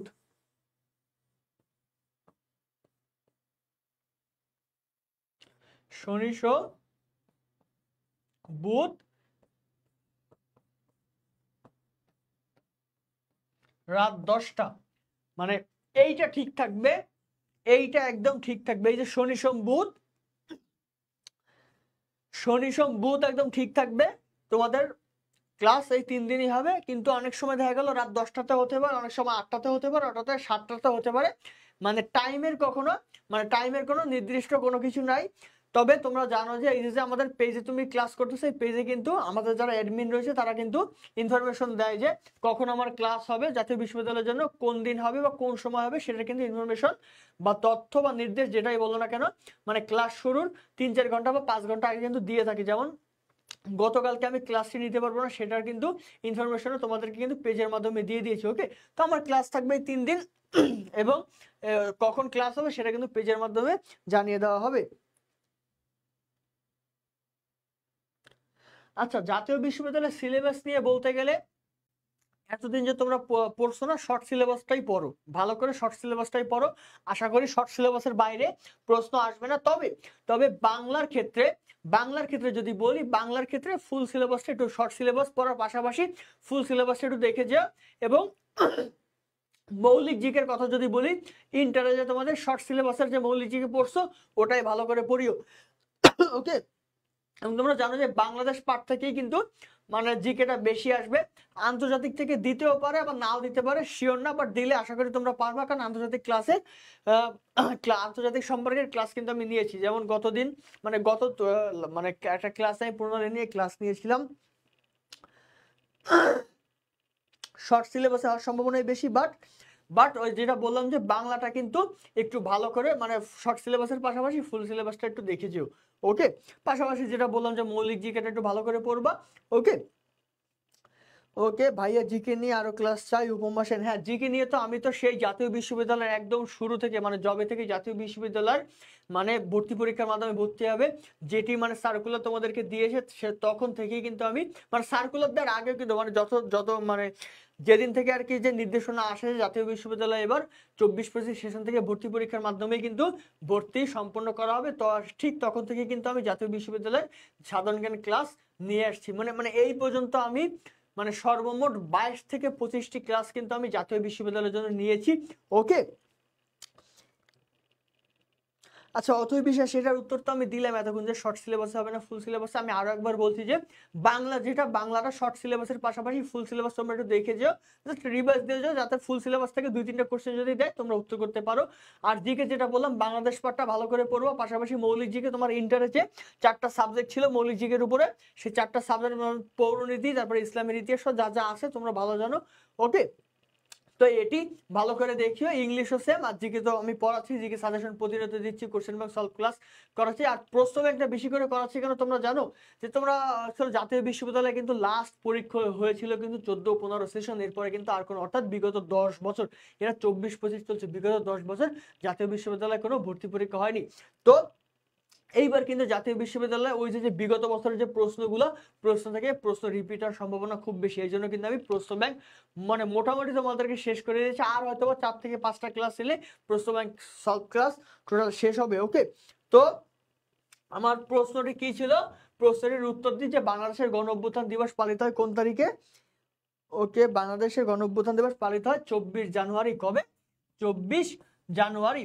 ওকে, তো এই যে 20 নম্বর প্রশ্নের মাধ্যমে আজকের জাতীয় বিশ্ববিদ্যালয়ের প্রশ্ন ব্যাংক সলভ ক্লাসটি শেষ হলো, এবং মোটামুটি চেষ্টা করি আমি তোমাদের পাশে থাকার, সাথে থাকার, এবং অনেকে আমাকে ইনবক্স করে সেখানেও সবাইকে সাজেশন দেওয়ার এবং সাপোর্ট দেওয়ার ট্রাই করি।